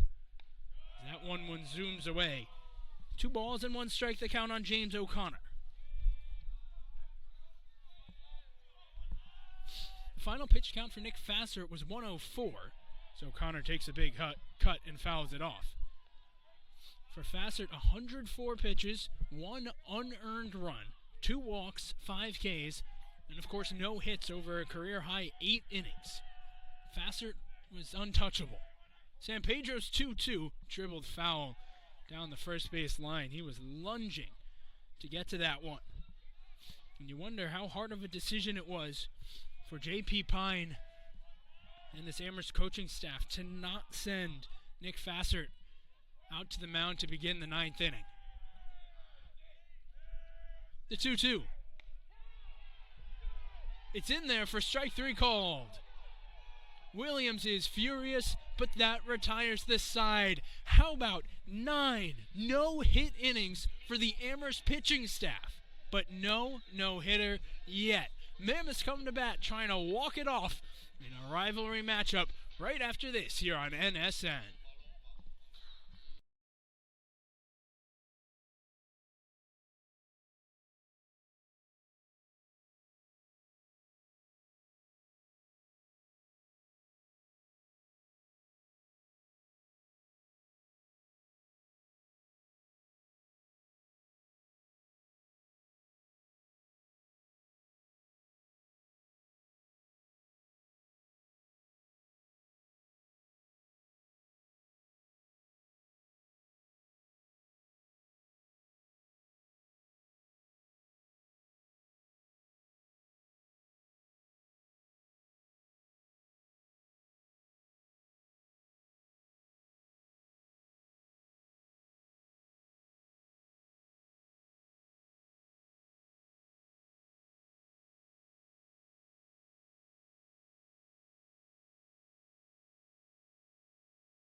Bottom of the ninth. Swing and a miss. Aiden Dubetsky comes up empty. Amherst would love to get the leadoff man on. In a way, it makes it surprising almost that Dubetsky was first pitch swinging the 9-hitter, the top of the lineup on deck. You just need him to get on. You don't need a hit here if you're Amherst, just a base runner. Swing and a miss, Dubetsky. Late on the fastball from Greiner, it's 0-2.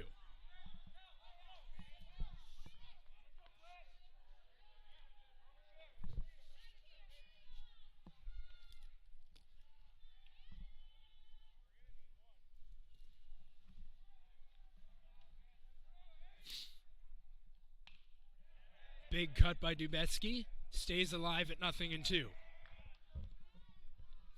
Greiner has been fantastic.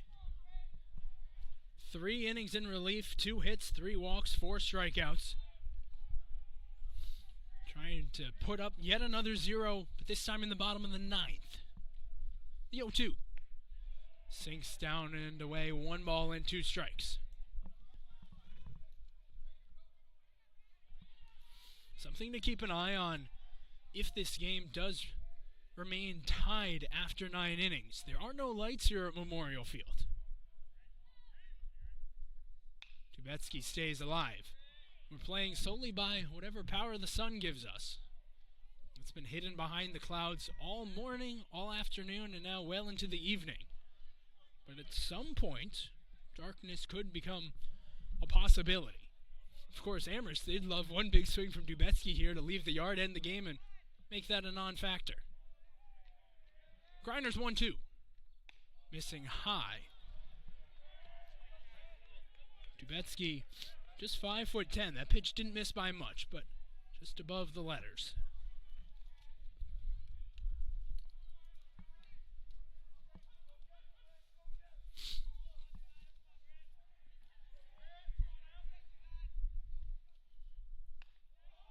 Inside with the heater, and the count goes full at 3-2.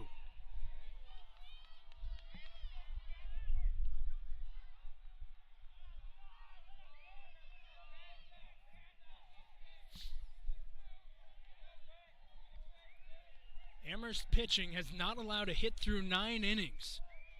But we are still tied at 1 as Dubetsky slumps over in the batter's box with dirt in his eye. And the energy, which had been palpable in both dugouts, quiets for a moment.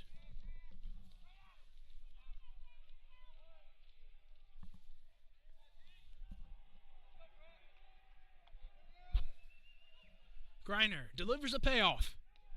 Outside and high, ball 4. And Dubetsky does his job, a leadoff walk.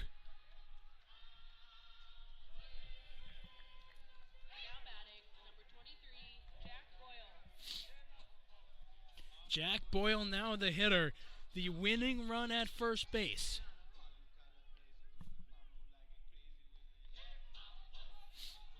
How will Amherst choose to play this? Dubetsky is 4 for 5 stealing bases if they want him to steal, but you don't want to risk getting thrown out as the winning run. Boyle could be a candidate to bunt. He's got 2 sacrifices and he squares. Gets it down, it's a beauty. Tough play, the throw to first in time, and well done by O'Connor to keep his foot on the base. But Jack Boyle does the job. A successful sacrifice, his 3rd of the season. And Dubetsky goes to second.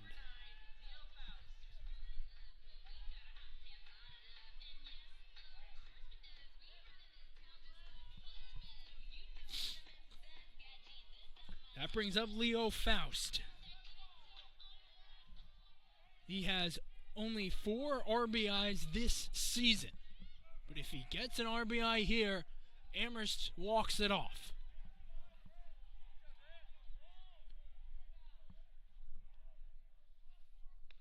First pitch strike. The senior lefty Jacob Martin is warming up in the bullpen for Williams. No action in Amherst bullpen.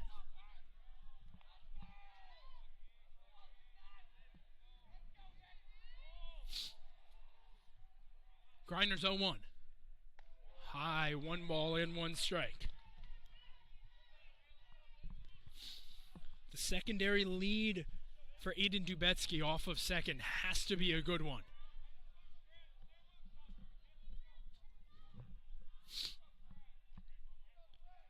Middle infielders playing close to the bag, trying to keep Dubetsky from getting a big lead. The 1-1. In there, strike 2. Jack Sampedro would be next.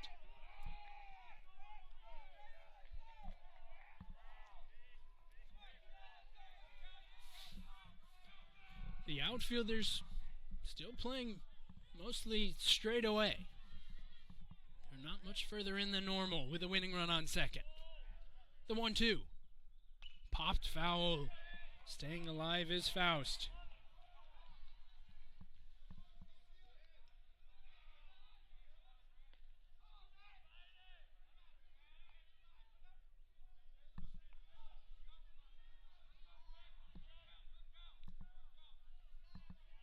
One and two the count.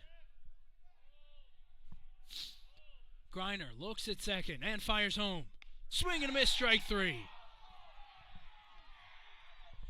Faust punches out, and there's 2 outs. Now batting, number 24,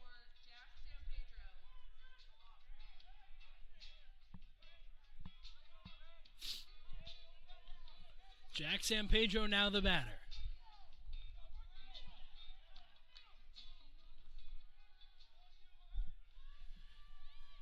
Griner trying to send this game to extra innings. Sampedro trying to keep the 9th going, or just end this game. Ball in the dirt, and that is a key block by Henry Juwan behind the plate. Even though there are 2 outs, you cannot let the ball get past you if you can help it. Runner on third, 2 outs, that's different than runner on first, 2 outs. I'm sorry, runner on second, 2 outs. On a cool evening, Sampedro looking to be the hero for Amherst. The 1-0. It gets away. On his way to third is Dubetsky. Well, and that makes the block from Juwan 1 pitch earlier all the more vital. But now Amherst has the winning run 90 feet away.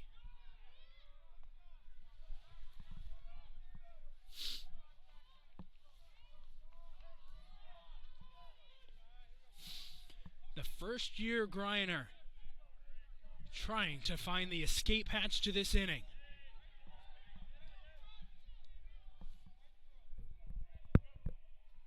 The 2-0. Crackles over the inside corner for a strike.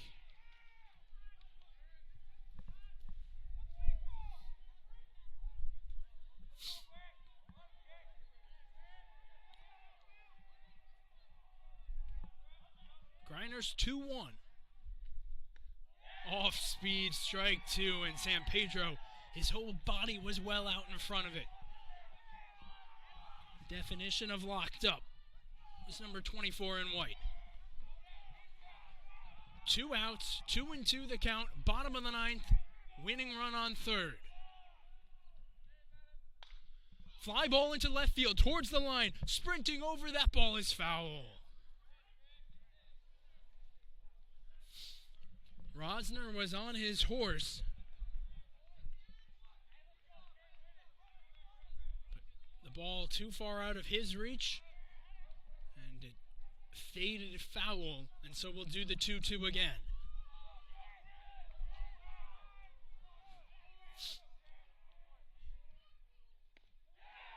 Outside, 3-2.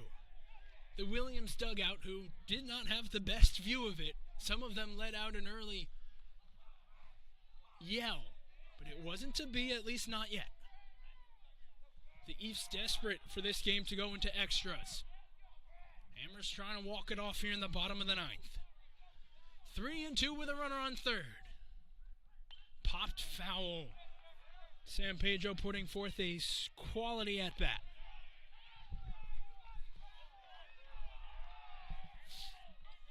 Rivalry games are always tense, but you add a tie game in the bottom of the 9th with a no-hitter in the balance as well.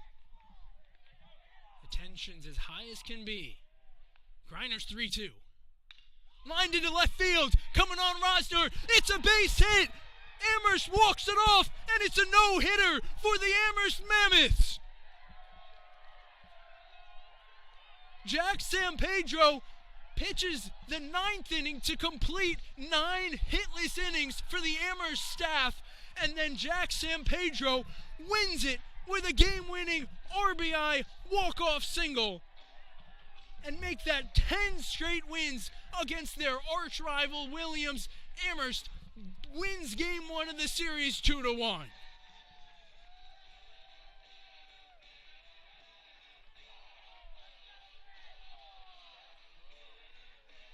It was as quality of an at-bat as you will find, and Jack Sampedro lined it to left. Nate Rosner came racing in, could not get to it in time with the feet for a slide, and the Amherst Mammoths have tossed a combined no-hitter. 8 hitless innings for Nick Fassert, Jack Sampedro a hitless 9th. They didn't get to celebrate the no-hitter on the mound because the game was still tied, but the leadoff walk by Aiden Dubetsky to begin the bottom of the 9th got the 9th innings attack going. And Jack Sampedro wins it with the walk-off RBI single. An incredible finish to a fantastic baseball game. It's the 5th hit of the game.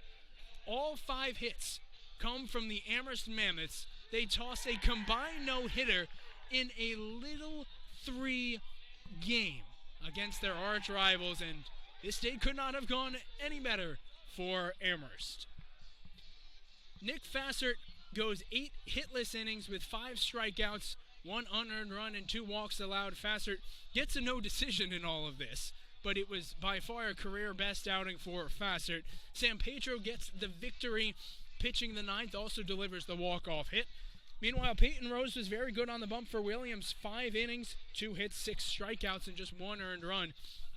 He got a no decision, and Grant Griner finishes as the losing pitcher. 3 2/3 innings, 3 hits, 4 walks, 5 Ks, and the final earned run that ended the ball game 2-1. From an offensive standpoint, there wasn't much offense, plain and simple. Amherst got 2 hits from Sampedro, including the game winner. He had an RBI, as did Jack Boyle. But the story of the day was the pitching staffs. Williams, as a staff, they struck out 11 between Rose and Griner.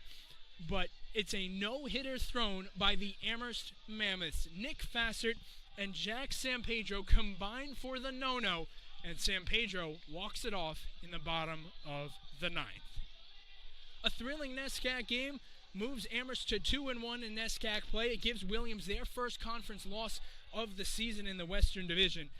And these two teams will be back in action on Sunday for a doubleheader from Williamstown, where Williams will look to snap their 10-game losing streak against the Amherst Mammoths. And if it's anything like we saw today, it is going to be a lot of fun on Sunday, beginning at 1 p.m. with Game 2 of the doubleheader, following that about half an hour after from Buddy Coombs Field in Williamstown. Today's been a lot of fun. Big thanks to our producer, Damian Middleton. My name is Jacob Munch. The final score from Memorial Field in Amherst. It's the Amherst Mammoths 2, the Williams Eafs 1, and it is a Little 3 rivalry walk-off no-hitter for Amherst. Have a good night, everyone.